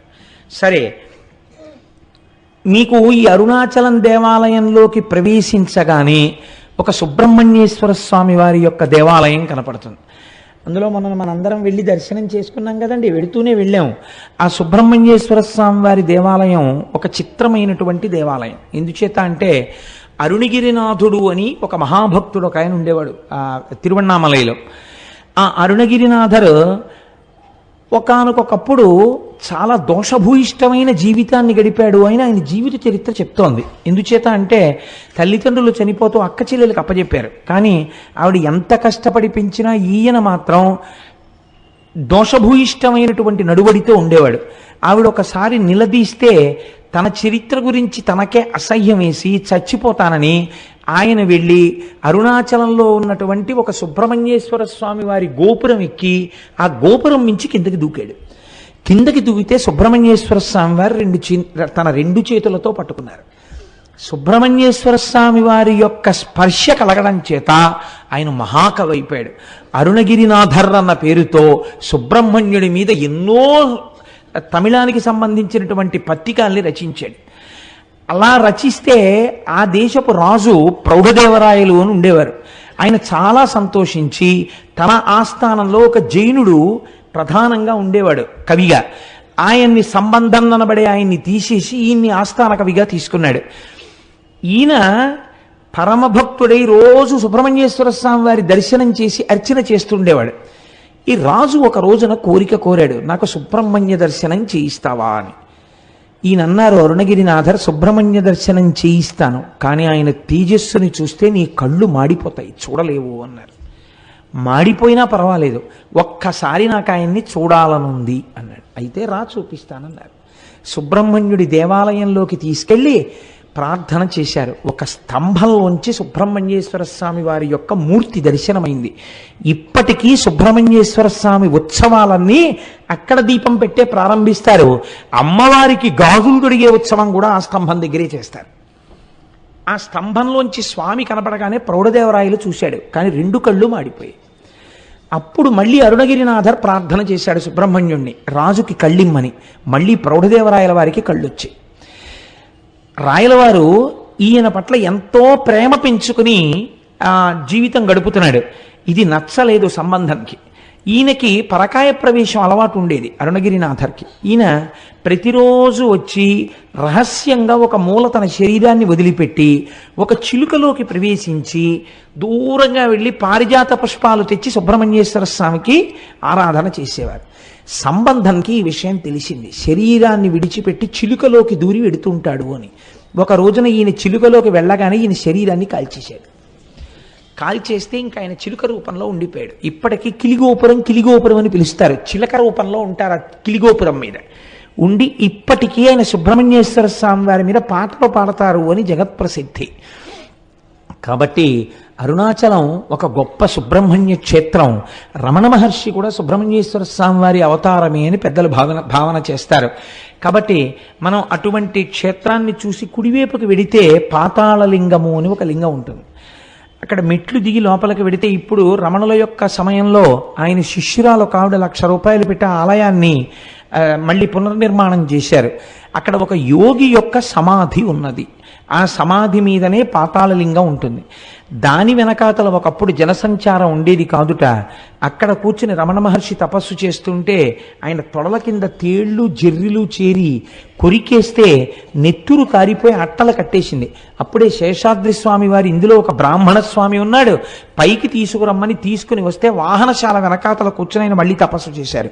తర్వాత ఆ క్షేత్రమునకు సంబంధించిన వృక్షం ఆలయానికి మీరు కొంచెం దక్షిణంగా వెడితే కనపడుతుంది, ఇప్ప చెట్టు. ఆ ఇప్ప చెట్టు కింద కూర్చుని కొన్నాళ్ళు తపస్సు చేశారు. కాబట్టి అటువంటి పరమపావనమైనటువంటి క్షేత్రము, అటువంటి పరమపావనమైన పాతాళ శివలింగం ఉన్నటువంటి గుడి.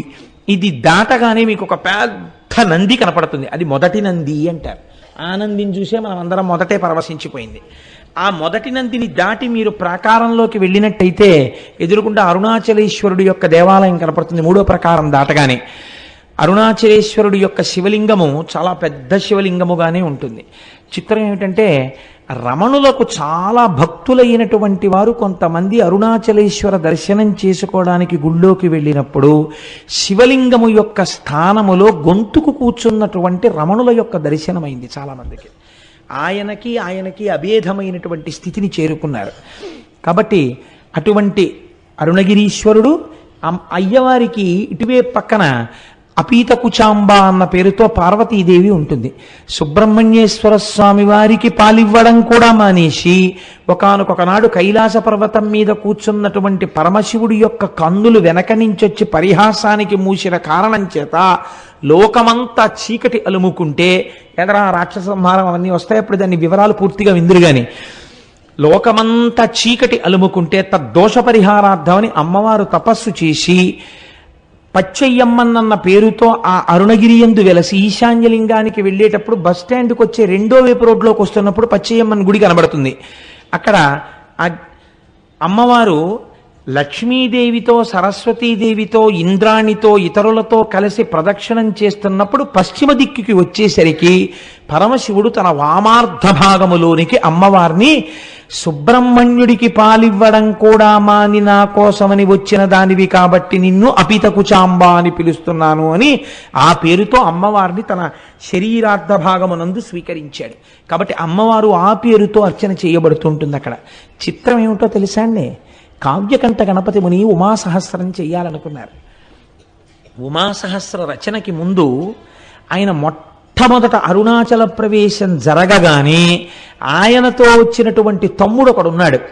వాడు అన్నయ్యని పట్టుకుని పీక్కు తినేశాడు. రే అన్నయ్య ఆకలేసేస్తోంది, అన్నయ్య ఆకలేసేస్తోంది అని. ఆ రోజు ఏకాదశి తిథి. ఆయన అమ్మవారి గుడికి వెళ్ళారు. కావ్యకంఠ గణపతి ముని అపీతకుచాంబ అమ్మవారి మూర్తి ముందు నిలబడగానే అమ్మవారికి అలంకారం చేయబడినటువంటి పూలన్నీ జల జల జల జల కిందకి రాలిపోయాయి. అమ్మవారి అనుగ్రహం ఏదో నాకు కలిగింది, ఇక్కడే నేను ఏదో మహత్తరమైనటువంటి విషయం నా చేత అమ్మ చేయించబోతోంది అని గణపతి ముని అనుకున్నారు. అప్పటికి వారికి తెలియదు ఏం చెయ్యబోతున్నారు. ఆ తరువాతనే వారు అరుణాచలం గుడిని దర్శనం చేసుకుని బయటికి వెడితే చీకటి పడిపోయింది. అప్పుడు గణపతి నవరాత్రులు జరుగుతున్నాయి. ఏకాదశి తిథి. ఆయన బ్రాహ్మణ వీధిలోకి వెళ్ళి, అమ్మా తమ్ముడు ఆకలితో ఉన్నాడు, ఏ ఇంటిలోనైనా ఇంత అన్నం పెట్టండి అమ్మా ఆకలేస్తోందని అడిగితే ఏ ఇంటిలోనూ అన్నం లేదు. ఆఖరికి పోని సద్దన్నం ఉన్నా పెట్టండి అమ్మా అని అడిగారు. ఆయన సద్దన్నం కూడా లేదు అన్నారు. ఇదేమిటి ఇలా తయారైంది అనుకుంటూ ఆయన బాధతో నడుస్తున్నారు, ఏదో శ్లోకం పైకి చదువుకుంటూ. అరుగు మీద పడుకున్నటువంటి ఒక వృద్ధ బ్రాహ్మణుడు లేచి, ఆగు, మా ఆవిడికి ఒక విచిత్రమైన అలవాటు ఉంది. అందరూ ఏకాదశి నాడు ఉపవాసం చేసి ద్వాదశి నాడు పారణ చేస్తే మా ఆవిడ ఏకాదశి నాడు రాత్రి బ్రాహ్మణులకు భోజనం పెట్టుకుని తింటుంది. కాబట్టి బ్రాహ్మణులు దొరక్క చూస్తున్నాను, రా మా ఆవిడ నీకు భోజనం పెడుతుందని లోపలికి తీసుకెళ్లారు. తీసుకెడితే వారు తడిబట్ట కట్టుకుని బట్ట పిండుకుని తడిబట్ట కట్టుకుని మడిబట్ట కోసం లోపలికి వచ్చేటప్పటికి ముగ్గులు వేసి తులసి చెట్టు దగ్గర దీపాలు వెలిగించి ఒక తల్లి మెరిసిపోతూ విజయవాడ కనకదుర్గమ్మలా ఇంత బొట్టు పెట్టుకుని ఎర్రటి చేతులతో షడ్రశోపేతమైన భోజనం పెడితే ఏకాదశని కూడా చూడకుండా ఆ తల్లి యొక్క ఆ వ్రతానికి నేను ఉపయోగపడ్డాను అంతే చాలని మహానుభావుడు కావ్యకంఠ గణపతి ముని తమ్ముడు కడుపు నిండా తిన్న తర్వాత ఆవిడ ఇద్దరికీ తాంబూలం ఇచ్చి, ఇంత రాత్రి ఎక్కడికి పోతారో అరుగు మీద పడుకోండి అంది. ఇద్దరు అరుగు మీద పడుకొని నిద్రపోతే సుష్టుగా భోజనం చేశారేమో, గాఢ నిద్ర పట్టింది. మరునాడు తెల్లవారిపోతుండగా తెలివచ్చింది. ఇద్దరూ నిద్రలేచి ఇద్దరికీ ఒక్కసారి జ్ఞాపకం వచ్చింది, రాత్రి మహాతల్లి అన్నం పెట్టిందని. ఒక్కసారి ఆ అమ్మకి నమస్కారం చేసుకుని వెడదామని చూశారు. వాళ్ళిద్దరూ పడుకున్నది ఒక వినాయకుడి గుడి అరుగు మీద ఉన్నారు. ఇదేమిటి వినాయకుడి గుడి అరుగు మీద ఉన్నామేమిటి? మనం రాత్రి అన్నం తిన్నాం కదా, మనకి పెట్టినట్టు గుర్తు తాంబూలాలు కూడా పక్కన ఉన్నాయి కదా, వినాయకుడి గుడి మీద ఉన్న గుడి అరుగుల మీద ఉన్నామేమిటని ఇద్దరు తెల్లబోయారు. అమ్మవారు అనుగ్రహించింది. చిత్రం ఏమిటో తెలుసా అండి? అరుణాచలేశ్వరుడు కావ్యకంఠ గణపతి ముని కన్నీటితో కవిత్వం రాయించాలనుకున్నాడు. మామూలుగా కూర్చుని కవనం అంటే రాసేస్తాడు. అసలు కావ్యకంఠ గణపతి ముని యందు విపరీతమైన ఆర్తి పుట్టించి కని విని ఎరుగని కవిత్వాన్ని సృష్టించాలనుకున్నాడు. తినడానికి తిండి దొరకలేదు ఇంత గొప్ప బ్రాహ్మణుడికి. కావ్యకంఠ గణపతి ముని అంటే ఎటువంటి వారో తెలుసా అండి? ఆయన ఒక వేద పాఠశాలలో పనిచేస్తుంటే 10 రోజులలో తమిళం నేర్చుకుని తమిళం మాట్లాడితే మీకు ఉద్యోగం ఇస్తామన్నారు. ఆయన అన్నారు 15 రోజులు టైం ఇచ్చారు. 15 రోజులు అక్కర్లేదు, 10 రోజులలో తమిళంలో మాట్లాడతాను, తమిళంలో రాస్తాను, తమిళంలో చెప్తాను అన్నారు. 10 రోజులైన తర్వాత ఆయన మాట్లాడిన తమిళానికి ఆయన రాసిన తమిళానికి ప్రధానోపాధ్యాయులు ఆశ్చర్యపోయారు. ఇలాంటి తమిళం మనకి ఎవరికీ రాదని. అంతటి మహాపండితుడు ఆయన. ఒకసారి చెన్నైలో కూర్చుని సంస్కృతంలో ప్రసంగాలు చేస్తుంటే కాలేజీ స్టూడెంట్స్ వచ్చి పరిహాసం చేశారు. ఈ వెర్రి బ్రాహ్మడికి ఏం తెలుసు, సంస్కృతంలో మాట్లాడతాడు. షేక్స్పియర్ డ్రామాస్ ఎలా ఉంటాయో ఈయనకి ఏం తెలుసు, మ్యాక్బత్ నాటకం విని ఎలా ఉంటుందో అని. అంటే ఆయన అన్నారు, ఈ మాటలు చెప్పిన పిల్లవాడిని వేదిక మీదకి పిలుస్తున్నానన్నారు. వచ్చి కూర్చో, మ్యాక్బత్ నాటకం చాలా గొప్పదంటున్నావు కదా, షేక్స్పియర్ ఎంత అందమైన ఇంగ్లీష్లో చెప్పాడని నువ్వు అనుకుంటున్నావో ఆ పొయిట్రీ నువ్వు చదువు. ఈయనకి వచ్చా అంత ఇంగ్లీషు, నువ్వు చదువు. అంతకన్నా అందమైన సంస్కృతంలో అది మాట్లాడుతున్నప్పుడు వినేవాళ్ళకి అర్థం కాకపోయినా ఎంత అందంగా ఉంటుందని నువ్వు అంటున్నావో అంతకన్నా అందంగా నేను అదే భావాన్ని సంస్కృతంలో మ్యాక్బత్ నాటకాన్ని చెప్తానన్నారు. తెల్లబోయారు వాళ్ళు, ఎలా చెప్తారు ఈయన అని. ఆ పిల్లవాడు వచ్చి వేదిక మీద కూర్చుని మ్యాక్బత్ నాటకాన్ని ఇంగ్లీష్లో చెప్పాడు. ఇంగ్లీష్లో ఆయన చెప్తుంటే యథాతథంగా అలా వినేసి ఒక చాప్టర్ అయిపోయిన తర్వాత ఆయనకి ఎలా అర్థమయ్యేదో సరస్వతీ కటాక్షం, సంస్కృత భాషలో మ్యాక్బత్ చెప్తుంటే ఆంగ్ల పండితులు కూడా తెల్లబోయారు, అయ్య బాబోయ్ సంస్కృతంలో మ్యాక్బత్ ఇంత అందంగా ఉంటుందా అని. అది కావ్యకంఠ గణపతి అంటే. ఆయన సామాన్యుడు కాడు, సాక్షాత్ వారణాసిలో డుంఠి గణపతి అనుగ్రహం చేత పుట్టినవాడు. వారి చేత అద్భుతమైన కవిత్వం చెప్పించాలనుకున్నారు అరుణాచలేశ్వరుడు. ఎక్కడికి వెళ్ళినా అన్నం పుట్టలేదు. ఆఖరికి ఇళ్ళకెళ్ళి వారాలు అడిగారు, పోని వారానికి ఒక్కరోజు మీ ఇంటికి వస్తాం భోజనం పెడతారా అని. వారానికి 4 రోజులు దొరికాయి, అది కూడా రోజు విడిచి రోజు రాత్రిళ్ళు భోజనం దొరకలేదు. తమ్ముడు ఆకలో ఆకలో అని ఏడుపు. అరటిపళ్ళు కొనుక్కోరా అని డబ్బివ్వడానికి కానీ లేదు ఆయన దగ్గరే. ఇంత బాధలో ఉంటూ ఆకలి కడుపు మండిపోతుంటే ఈ బాధతో నేను ఎవరినడగనయ్యా, అన్నం లోకానికి అన్నం పెట్టే అన్నపూర్ణ భర్త ఎందుకు ఇలా బాధ పెడుతున్నావు, నా కడుపుకి అన్నం పెట్టవా అని రోజు ఓ శ్లోకం రాసేవారు ఆయన. రాసి అరుణాచలేశ్వరుడి దేవాలయం ముందు నించుని గట్టిగా శ్లోకం చెప్పేవారు. ఆ శ్లోకం ఎంత గొప్పగా ఉంటుందో వినడానికి తిరువన్నామలైలో ఉన్న సంస్కృత పండితులందరూ వచ్చి కూర్చుని వినేవారు. విని అబ్బాయి ఎలా చెప్తున్నాడు రా ఇలాంటి కవిత్వం అనేవారు. చిత్రం ఏమిటో తెలుసా అండి, ఎవ్వరూ ఈ పూట మా ఇంటికి భోజనానికి రమ్మని పిలిచేవారు కాదు, ఉత్తరీయాలు దులుపుకుని వెళ్ళిపోయేవారు. ఈశ్వరాజ్ఞ. వాళ్ళకి అటువంటి మనసు లేక కాదు, అలాంటి మనసు పుట్టకుండా చేశాడు శంకరుడు. అలా తప్పిస్తే తప్ప అటువంటి కవిత్వం రాదని హరస్తుతి అని పేరు పెట్టారు ఆయన. పెట్టి శరన్నవరాత్రులు అయ్యాక మొదలుపెట్టారు. కార్తీక మాసంలో కృత్తికా దీపోత్సవానికి ఒక వారం రోజుల ముందు దాన్ని ఆపారు. చిట్ట చివరి రోజున ఆయన అన్నారు, ఈశ్వర రేపటి రోజున ఇన్నాళ్లుగా నేను చెప్పిన కవిత్వపు ఆఖరి శ్లోకంతో నీకు చెప్తాను. అన్నం పుట్టిందా? పుట్టింది. పుట్టకపోతే నన్ను ఇలా ఉంచాలని నువ్వు అనుకుంటున్నానని కళ్ళంబట నీళ్లు వరదలై కారుతుండగా ఏడుస్తూ ఆ శ్లోకాలు చెప్పారు. అవి వినడానికి భగవాన్ రమణులు కూడా ఆ రోజు దేవాలయానికి వచ్చి కూర్చుని విన్నారు. తెలుసా అండి, ఎప్పుడు ఎక్కడా నిలబడనటువంటి వారు తాను బ్రహ్మజ్ఞానినని తెలిసిపోతుందని ఒక పిచ్చివాళ్ళ తిరిగే శేషాద్రి స్వామి గుళ్ళోకి వచ్చి కూర్చుని అరుగెక్కి కూర్చుని విన్నారు ఆ రోజున ఆ కవిత్వాన్ని. ఇటువంటి బ్రహ్మజ్ఞానులు శ్రోతలై ఉండగా కన్నులంబట నీరు కారిపోతూ ఆ హరవిలాసాన్ని ఆయన శ్లోకాలన్నింటినీ చెప్పారు. చెప్పి ఏడిస్తే ఆఖరి శ్లోకం అయిపోగానే ఊళ్ళో ఉన్న పెద్దలందరూ వచ్చి ఆయన కాళ్ళ మీద పడిపోయారు. పడిపోయి, మహానుభావ మీరు మా ఊరు విడిచిపెట్టి వెళ్ళడానికి వీల్లేదు, మా ఊళ్ళో ఉన్న సంస్కృత పాఠశాలలో మీకు అధ్యాపక వృత్తిని ఇస్తున్నాం, మీరు హాయిగా ఇక్కడుండి గొప్ప జీతం ఇస్తాం, మీరు వంట చేసుకోకండి, మా ఇంటికి రండి అంటే మా ఇంటికి రండి అని వీళ్ళకి పిలిచి భోజనాలు పెట్టేవారు. ఇటువంటి కవిత్వం మళ్ళీ రాదు, ఇటువంటి మహాపురుషుడు పుట్టడనేమో. ఈశ్వరుడు అక్కడ అరుణాచలేశ్వరుడు ఆయన చేత ఇది రచింపచేశాడు. 2 అదే కావ్యకంఠ గణపతి ముని మామిడి గుహ అని ఒక గుహ ఉంది. ఆ గుహలో కూర్చుని ఉమాసహస్రం రాస్తున్నారు. ఉమాసహస్రం రాస్తున్నప్పుడు ఆయన ప్రతిజ్ఞ చేశారు, ఇన్ని రోజులలో నేను ఇది పూర్తి చేసేస్తాను అని. ఇంకొక 2-3 రోజుల్లో పూర్తి చెయ్యాలి, 1000 శ్లోకాలు పూర్తి చెయ్యాలి. ఈలోగా వేలు మీద గోరు చుట్టు పుట్టింది. ఎంత బాధ, ఎంత నిప్పంటే పెన్ను కూడా ఇలా పట్టుకోలేని స్థితి వచ్చింది. ఆ రోజు రాత్రి పడుకున్నారు. నాకు జ్ఞాపకం ఉన్నంత వరకు నేను ఎప్పుడో చదివాను నాయన పుస్తకాన్ని, ఆ పుణ్యకోటి అనుకుంటాను ఆ వైద్యుడి పేరు. ఆ పుణ్యకోటి అనబడేటటువంటి వైద్యుడి కలలోకి పరమశివుడు వెళ్ళాడు. ఓరి నువ్వు పడుకోవడం కాదు, నీ పేరుకు తగిన వాడవు కా అదిగో అక్కడ అరుణాచలంలో చూత గుహలో ఒక మహానుభావుడు ఉమాసహస్రం రచిద్దామని కూర్చున్నాడు.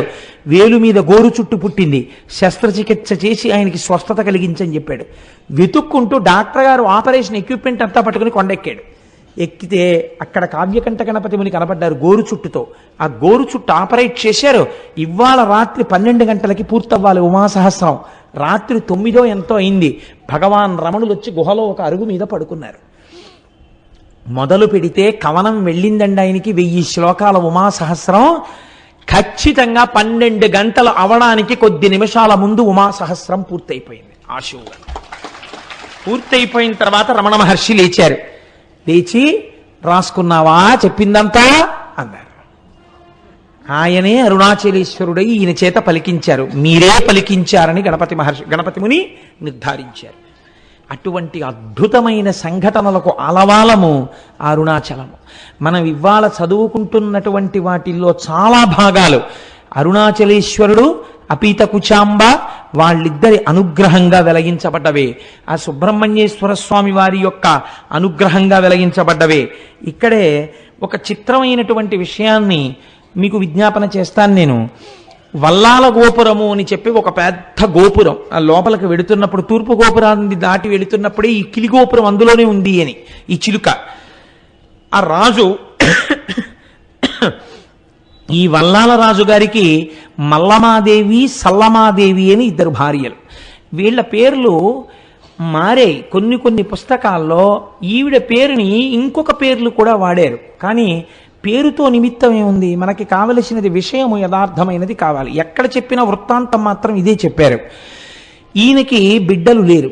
బిడ్డలు కావాలని పరితపిస్తున్నాడు. అరుణాచలేశ్వరుణ్ణి సేవిస్తున్నాడు. అరుణాచలాన్ని తిరువణ్ణామలైని రాజధానిగా చేసుకుని పరిపాలన చేస్తున్నాడు. అటువంటి సమయంలో ఒకరోజు కైలాసం నుంచి పరమశివుడు తన ప్రమదగణాలన్నింటితో కలిసి వచ్చాడు. అందరూ జంగమ వేషాలు వేసుకున్నారు. జంగమలందరూ తిరువణ్ణామలైలో ఉన్నటువంటి కళావంతుల ప్రతి స్త్రీ ఇంటికి వెళ్ళిపోయారు. పరమశివుడుగా ఉన్న జంగమ వెళ్ళడానికి ఒక్క కళావంతుల ఇల్లు, ఒక్క నృత్య కళాకారుని ఉన్న ఇల్లు లేకుండా చేశాడు. రాజు దగ్గరికి వస్తే రాజు జంగమదేవరిని చూసి సంతోషపడిపోయి కాళ్ళ మీద పడ్డాడు. మహానుభావా నీకేం కావాలన్నాడు. నాకొక్క కళావంతుల స్త్రీ కావాలి, నృత్యం చెయ్యాలన్నాడు.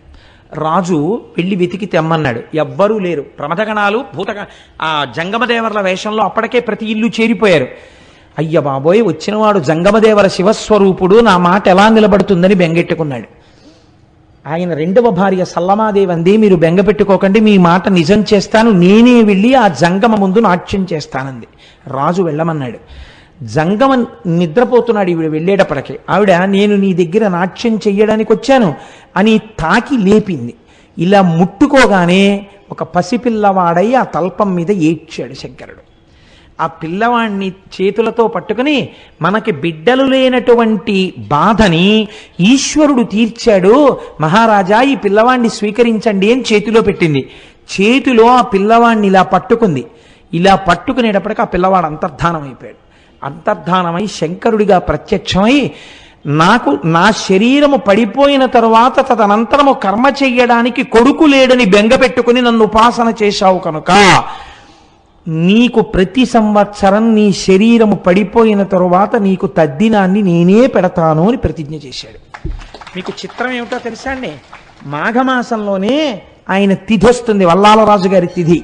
వచ్చిన రోజు తెల్లవారుజామునే గుడి తలుపులు తెరిచి అర్చకులు వెళ్ళి చెప్తారు, ఇవాళ మీ తండ్రి గారైనటువంటి వల్లాలరాజు గారు శరీరాన్ని విడిచిపెట్టినటువంటి తిథి. ఆయన కుమారుడైన అరుణాచలేశ్వర నీవివాళ తద్దినం పెట్టాలి అని చెప్తారు. చెప్పి స్వామివారు అమ్మవారు పల్లకి ఎక్కి తద్దినం పెట్టడం కోసమని పల్లికొండ పట్టు అనబడేటటువంటి ఆయన శరీరం అంత్యేష్టి జరిగినటువంటి ప్రదేశానికి పల్లకి వెడుతుంది. వెళ్ళి పీటల మీద అరుణాచలేశ్వరుడు అపీత కుచాంబ కూర్చుని తద్దిన కార్యాన్నంతటినీ వీళ్లే పెడతారు. వీళ్లే పెట్టి స్నానం చేసి మళ్ళీ గుళ్ళోకి ప్రవేశించొచ్చి కూర్చుంటాడు. ఇప్పటికిట 600 సంవత్సరాలైందిట. 600 సంవత్సరాలుగా వల్లాల మహారాజు గారికి తద్దినం అరుణాచలేశ్వరుడే పెడుతున్నాడు. ఎంతటి కారుణ్యమూర్తో చూడండి. ఎక్కడైనా విన్నామా మనం ఇటువంటి సంఘటన? ఇది అరుణాచలం అంటే. అరుణాచలం వెళ్ళి అడగని వాడిది పాపం తప్ప అరుణాచలం వెళ్ళినటువంటి వాడికి, అరుణాచలం వెళ్ళి ప్రార్థించిన వాడికి ఇక్కడండి చాలా మంది సిద్ధ పురుషులు ఈ కొండల్లో తపస్సు చేస్తూ ఉంటారు. వాళ్ళు ఒక్కొక్కసారి రాత్రి వేళ కొండ దిగుతారు అన్నారు. నేను లోపల అనుకున్నాను, నిజంగా అలా సిద్ధ పురుషులు వస్తూ ఉంటారా అనుకున్నాను. ఒక ఆయన అప్పుడే అంత డొంకల్లోంచి వస్తున్నారు. వస్తుంటే ఈయన గభాలను ఆపి వస్తున్నారా అని ఆయనతో ఏదో మాట్లాడారు. నేను తెల్లబోయిన సన్నివేశం మీకు చెప్తున్నాను. గోళ్ళు ఇలా తిరిగిపోయి ఉన్నాయి. అంటే ఎన్నేళ్ల నుంచి జరుగుతోందో ఆ తపస్సు అయింది. ఆయన బహుశా మాకు దర్శనం ఇవ్వడానికే కిందకొచ్చి ఉండి ఉండవచ్చు. మీకు నేను ఒక పరమ సత్యాన్ని ఇవాళ చెప్తున్నాను, మీరు నన్ను నమ్మండి, నేను అబద్ధం చెప్పట్లేదు. ఆయన నన్ను అడిగారు, పక్కకి తీసుకెళ్లి గిరి ప్రదక్షిణం చేస్తుంటే మీకు రమణులంటే ఎందుకు ఇంత ఇష్టం అని అడిగారు. అడిగితే ఏదో పుస్తకాల్లో చదువుకున్న 4 మాటలు తప్ప నాకేం తెలుసు కనుక ఆ రమణులు అంతటి వారండి, రమణులు ఇంతటి వారండి, నేను చదువుకున్నవేవో చెప్పా. ఆయన అన్నారు, మీరు చెప్పినట్టు రమణుడు గొప్పవాడు కాడు. రమణుడు దొంగ, రమణుడు స్వార్థపరుడు. లేకపోతే రమణుడి కోసం కొన్ని వేల మంది వచ్చారు అరుణాచలం. ఎవరికి ఇచ్చాడు మోక్షం? వాళ్ళ అమ్మగారికి ఇచ్చాడు. వాళ్ళ అమ్మగారికి మోక్షం ఇవ్వడం గొప్ప, స్వార్థం కాదా అంటే నేనన్నాను, లేదండి ఆయనతో పాటే ఉన్న ఇంకొక ఆయనకు కూడా ఇవ్వబోయారు, ఆయన జీవుడేమో జారిపోయాడు, ఇవ్వలేకపోయారు అన్నాను. అంటే ఆయన అన్నారు, అది కాదు, రమణులు వాళ్ళ తల్లి గారికి మోక్షం ఇవ్వడాన్ని మీరు సమర్థించడానికి మీకు ఏమన్నా ఆధారం ఉందా అన్నారు నా దగ్గర. ఏమిట్రా ఇంత భక్తితో మనం వస్తే ఈయన ఇంత గడ్డు ప్రశ్న వేశాడు, ఈ కోణంలో నేను అసలు ఎప్పుడూ ఆలోచన చేయలేదు, ఏంటి ఇలా అడిగారు చిత్రంగాను అని నేను చాలా ప్రయత్నం చేద్దాం అనుకున్నాను. కానీ నాకే నచ్చలేదు ఎలా సమర్థించాలో. అలా కాసేపు నడిచాం, ఒక 10 నిమిషాలు మౌనంగా. ఆయన అన్నారు, చూశారా మీకు దొరకలేదు కారణం, అమ్మకి ఎందుకు మోక్షం ఇచ్చారో మీకు తెలియలేదే అన్నారు. అంటే ఏవో మీరు చెప్తున్న కోణంలో మాత్రం నాకు తగిన సమాధానం దొరకట్లేదు అన్నాను. అంటూ నేను అన్నాను అలా ఆయనతో వెడుతూ, ఒకానొకప్పుడు 1950లో ఆయన శరీరం విడిచిపెట్టక ముందు ఇలా తిరుగుతున్నప్పుడు ఆయనతో పాటు వెళ్ళిన వాళ్ళు ధన్యులు, వాళ్ళు ఎంత గొప్పగా ఆయనతో పాటు కలిసి వెళ్ళుంటారో, ఆయన కొండ దిగుతున్నప్పుడు చూస్తూ ఉండుంటారో అన్నాను. అలా మీకు చూడాలనుందా అన్నారు ఆయన. ఇది రెండో ప్రశ్న. అంటే నాకు ఈ ప్రశ్నకి కించిత్ కోపం వచ్చింది. నేను అన్నాను, అలా చూడాలంటే జరుగుతుందా అండి, ఇప్పుడు కనపడతారా రమణులు, ఆ ప్రశ్న ఏమిటి అన్నాను. ఆయన నవ్వారు. అంతే, మా మధ్య అంతే సంభాషణ జరిగింది. మేము వెళ్ళిపోయి మర్నాడు నేను వచ్చేస్తున్నాను రమణాశ్రమం నుంచి, బయలుదేరిపోతున్నాను, చెన్నై వెళ్ళిపోవాలి, బస్సులు ఎక్కే హడావిడిలో ఉన్నాం. ఆయన మళ్ళీ ఠంగులు కనపడ్డారు. కనపడి ఓ చేతి సంచి ఒకటి ఇస్తూ ఉంటారు రమణాశ్రమంలో పుస్తకాలు కొనుక్కున్నప్పుడు. ఆయన ప్రత్యేకం ఓ పుస్తకం ఒక క్యాసెట్ తెచ్చి, ఇవి నేను మీకు బహూకరిస్తున్నాను కోటేశ్వరారు అని ఇచ్చారు. ఎంత ప్రేమమూర్తో. నేను ఆ తర్వాత వారిని చూడలేదు, రమణాశ్రమానికి వెళ్ళిన ఆయన పేరు అవి ఇచ్చారు కూడా, కానీ మాకు కనపడలేదు. ఆ తర్వాత ఇన్ని మార్లు వెళ్ళాను, నాకు వారు కనపడలేదు. నేను ఇంటికి వచ్చి యథాలాపంగా పెట్లోంచి పుస్తకాలన్నీ కొనుక్కున్నవి తీసి అక్కడ పెట్టేసి వెళ్ళిపోబోతూ ఇలా గాలికి ఎగురుతూ ఉంటే ఒక పేజీ, ఆ పేజీ మీద చెయ్యేసి ఇలా చూశాను, రమణులు తల్లికే మోక్షం ఎందుకు ఇయ్యవలెను అని ఉంది దాని మీద. నేను తెల్లబోయి ఇదే కదా మన నేను అడిగారు అని చెప్పి నేను అది చదివాను. చదివితే రమణుల యొక్క తల్లి వృద్ధాప్యంలో ఆవిడ యొక్క కుమార్తె, అమ్మా నాతో చెన్నై వచ్చేయమ్మా, వీడి దగ్గర ఉంటే ఏం చూస్తాడు, నువ్వు నాతో వచ్చేస్తే ఇంకెంతో కాలం ఉండవు కదా, జాగ్రత్తగా చూస్తావంటే అమ్మగారు అన్నారు, మీతో వస్తే ఏం చేస్తారు, ఓ పరుపు మీద పడుకోబెడతారు, జాగ్రత్తగా చూస్తారు. నా ప్రాణోత్క్రమణం అయితే ఏం చేస్తారు, కొన్ని కోట్ల జన్మల నుంచి ఏం చేశారో అదే చేస్తారు. మీరు నన్ను తీసుకెళ్లి దహిస్తారు. వీడి దగ్గర ఉంటే ఏమవుతుంది, పోయే ప్రాణం ఎలాగో పోతుంది. వీడు జనన మరణములకు అతీతుడు, నా కొడుకు, వాడు జ్ఞాని. కాబట్టి వాడు నేను చచ్చిపోయిన తర్వాత నా శరీరాన్ని తన 2 చేతులతో పైకెత్తుతాడు. మీ దగ్గర ఉంటే వాడు ఎత్తాడు, వాడు రాడు తిరువన్నామలై వదిలి, వాడు పైకెత్తి వాడు కాల్చడు. ఈ శరీరాన్ని పట్టుకెళ్ళి పక్షులు తింటాయని రక్కసిముళ్ళని ఇంతంతుంటాయి అరుణాచలం కొండ మీద, రక్కసిముళ్ళ పొదలలోకి విసిరేస్తాడు. వాడి చేతులతో పట్టి పైకెత్తాడు కాబట్టి నాకు మళ్ళీ ఇంకొకసారి పడిపోవలసిన అవసరం లేని స్థితిని కలుగుతుంది. కాబట్టి వీడి దగ్గర పోతానన్నారు. ఈ మాట తల్లి అన్నందుకు కొన్ని కోట్ల జన్మలు అనుభవించవలసిన పాపపుణ్యములను ఆఖరి రోజున తీసేసి మోక్షం ఇచ్చేశారు. ఇందుకు ఇచ్చారు మోక్షం తప్ప స్వార్థంతో ఇయ్యలేదు అని రాసుంది. అమ్మ బాబోయ్, ఆనాడు అడిగిన ప్రశ్నకి ఆయన ఇచ్చిన పుస్తకంలో ఎగిరిన పేజీలో జవాబుంది అని నేను తెల్లబోయాను. నిజంగా క్యాసెట్ పెట్టాను. ఆ క్యాసెట్ ఏమిటో తెలుసా అండి? రమణులు కొండ మించి దిగుతున్నట్టు, ఎక్కడో ఒక అరుగు మీద కూర్చుంటున్నట్టు, అందరితో మాట్లాడుతున్నట్టు, బాగా వృద్ధులైపోయిన తర్వాత ఇలా చేతులు వేసి వెడుతున్నట్టు, ఆఖరణ వారి శరీరం విడిచిపెట్టేసినప్పుడు అందరూ ఒక్కసారి లేచి నిలబడినట్టు ఉన్న క్యాసెట్. చిత్రం ఏంటంటే, నా స్నేహితుడు ఒకడు ఉన్నాడు, అతను ఎప్పుడు పెడతాడు అరుణాచలం. అతని దగ్గర కూడా లేని ఆ క్యాసెట్ ఆ రోజుల్లో నాకు ఎలా వచ్చిందో నాకే తెలియదు. నేను ఆ రోజుల్లో ఆ క్యాసెట్ని, అది నా దగ్గర లేదు అని అతను నాకు చెప్తే నేను తెల్లబోయి, ఇది నాకు బహుశः భగవానులే అనుగ్రహించుంటారు, ఇది స్వార్థంతో నేను ఒక్కడిని అనుభవించకూడదని మా ఇంట్లో కలర్ టీవీ పెట్టి రమణుల జన్మదినోత్సవం నాడు ఎందరినో పిలిచి బ్యాచ్లుగా చూపిస్తే ఒక మహాతల్లి నాకు సలహా ఇచ్చారు, ఇలా మీ ఇంట్లో ఎన్ని బ్యాచ్లకి పెడతారండి, చిన్న అపార్ట్మెంట్లో శివాలయానికి తీసుకొచ్చి క్యాసెట్ వేయండి అన్నారు. అంటే టీవీ అప్పట్లో ఇవే డివిడీలు లేవు, వీసీఆర్లే. వీసీఆర్ పట్టుకుని వెళ్ళి వెంకటనగర్ శివాలయంలో ఆ క్యాసెట్ని నేను ప్లే చేసి కొన్ని వందల మంది చూసి సంతోషించారు. బహుశా మీరు చూశారేమోనమ్మా. అన్నీ అరుణాచల అనుబంధంలో రమణులే అనుగ్రహించారు కనుక ఆ అరుణాచలం అంత గొప్ప అరుణాచలం. కాబట్టి చూడండి, నేను మీకు ఎందుకు విజ్ఞాపన చేశాను అంటే, ఆ కొండ సామాన్యమైన కొండ కాదు. శివుడు అక్కడ స్థూల రూపంలో ఉన్నాడు, కొండగా ఉన్నాడు. అరుణాచలేశ్వరుడి దేవాలయమునందు శివలింగముగా ఉన్నాడు. అదే అరుణాచలం కొండ మీద దక్షిణామూర్తిగా ఇప్పటికీ ఉన్నాడు అని అంటారు. ఎందుచేతనంటే, రమణ మహర్షి యొక్క శిష్యులు కొంతమంది అరుణాచలం కొండ శిఖరాల మీద కూర్చుని ఉండగా వారికి పాదుకలతో నడిచి వెళ్ళిపోతున్నటువంటి చప్పుళ్ళు వినపడ్డాయి. నేను సరిగ్గా చెప్పి ఉంటే పేరు, నాకు ఆ పేర్లు సరిగ్గా జ్ఞాపకం ఉండవు. చాడ్విక్ అనుకుంటాను, రమణుల శిష్యుల్లో ఒక ఆవిడ. ఆ చాడ్విక్ అన్నావిడ ఒకసారి అరుణాచల శిఖరం మీద కూర్చుని ఒక ప్రదోష వేళలో ఆవిడేదో సంగీతంలో ఉండేటటువంటి రాగముల గురించి ఆలోచన చేస్తూ పాడుకుంటున్నారు. అపురూపమైనటువంటి రాగాలు కొన్ని ఆ అరుణాచలం కొండల్లోంచి వినపడ్డాయి. ప్రదోష వేళలో పరమశివుడు దక్షిణామూర్తిగా కూర్చుని ఉంటే ఇప్పటికీ అనేక మంది దేవకాంతలు ఆయన ముందు నాట్యం చేస్తూ గంధర్వగానం చేస్తారని ఆవిడ దాన్ని రికార్డ్ చేశారు. రికార్డింగ్ అవుతుందేమో చూద్దామని రికార్డ్ చేసి రమణుల దగ్గరికి తీసుకొచ్చి ఆన్ చేస్తే ఆ సంగీతం రికార్డ్ అయి వినపడింది. అరుణాచలం అంత పరమపావనమైన క్షేత్రం. ఇప్పటికీ దక్షిణామూర్తిగా పరమశివుడు దాని యందు కూర్చుని ఉన్నాడు అని పెద్దలు విశ్వసిస్తారు.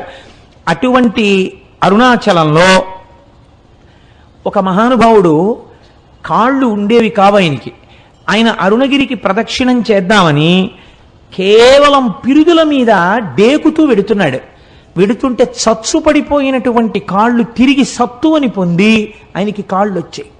అరుణాచల ప్రదక్షిణం, అరుణగిరి ప్రదక్షిణం అంత గొప్పది. అలాగే ఒకానొకప్పుడు ఒక సంపన్నురాలు తిరువణ్ణామలై రైల్వే స్టేషన్లో దిగి ఒక పెళ్లికి వెళ్ళడం కోసమని తిరువణ్ణామలై వచ్చి ఒక జట్కా మాట్లాడుకుని వెడుతుంటే ఆ జట్కా వాడు ఆ కొండలలోకి అరణ్యంలోకి తీసుకుపోతున్నాడు. ఆవిడ, ఇదేమిటి ఇలా తీసుకెడుతున్నావు అంటే, నోరు విప్పితే చంపేస్తానన్నాడు. భగవానుడు ఇక్కడే కొండ రూపంలో ఉన్నాడు, నన్ను రక్షిస్తాడని ఆవిడ జట్కాలో కూర్చుని అరుణాచల శివ, అరుణాచల శివ, అరుణాచల శివ అని 3 మాటలు అన్నారు. అనేసరికి పెద్ద పెద్ద టార్చ్ లైట్లు వేసుకుని ఒక పోలీస్ టీం ఒకటి అక్కడికి వచ్చింది. వచ్చి వెంటనే ఈ దొంగని పట్టుకుని దేహశుద్ధి చేసి ఆవిడ్ని కారు ఎక్కించుకుని పెళ్లి జరగవలసిన కళ్యాణ మంటపం దగ్గరికి తీసుకెళ్లి ఆవిడ్ని విడిచిపెట్టారు. ఆవిడ మహాసంపన్నురాలు, చదువుకున్నది. నన్ను ఇంత రక్షించారు కనుక మీ నెంబర్స్ ఇవ్వండి, మీ బ్యాడ్జ్ నెంబర్స్, రేపు మీ పోలీస్ స్టేషన్లో నేను కొంత అమౌంట్ ఇచ్చి మీకు క్యాష్ అవార్డు ఇమ్మని వచ్చి నేను మీకు బహూకరిస్తానని చెప్పి ఆవిడ నెంబర్స్ తీసుకున్నారు. తీసుకున్న రాత్రి పెళ్లికి అటెండ్ అయ్యి మర్నాడు తన బంధువులతో కలిసి పోలీస్ స్టేషన్కి వెళ్ళి, నిన్న రాత్రి నన్ను కొంతమంది పోలీసులు రక్షించారు, వాళ్ళ నెంబర్లు ఇవి, వాళ్ళకి క్యాష్ అవార్డు ఇవ్వండి అని చెప్పి ఆవిడ ఇస్తే, తమిళనాడు పోలీసు సర్వీస్లో ఈ నెంబర్లు ఉన్న పోలీసులు లేరమ్మా, ఈ నెంబర్లు లేవని చెప్పారు. పరమశివుడే ఆ రూపంతో వచ్చి ఆవిడ్ని రక్షించాడు ఆ రోజున. అలాగే ఎంతమందికో మహానుభావుడు ఒకానొక సమయంలో ఒక ఆంగ్లేయుడు, ఆయన బూటు లేకపోతే అడుగు తీసి అడుగు వెయ్యలేడు.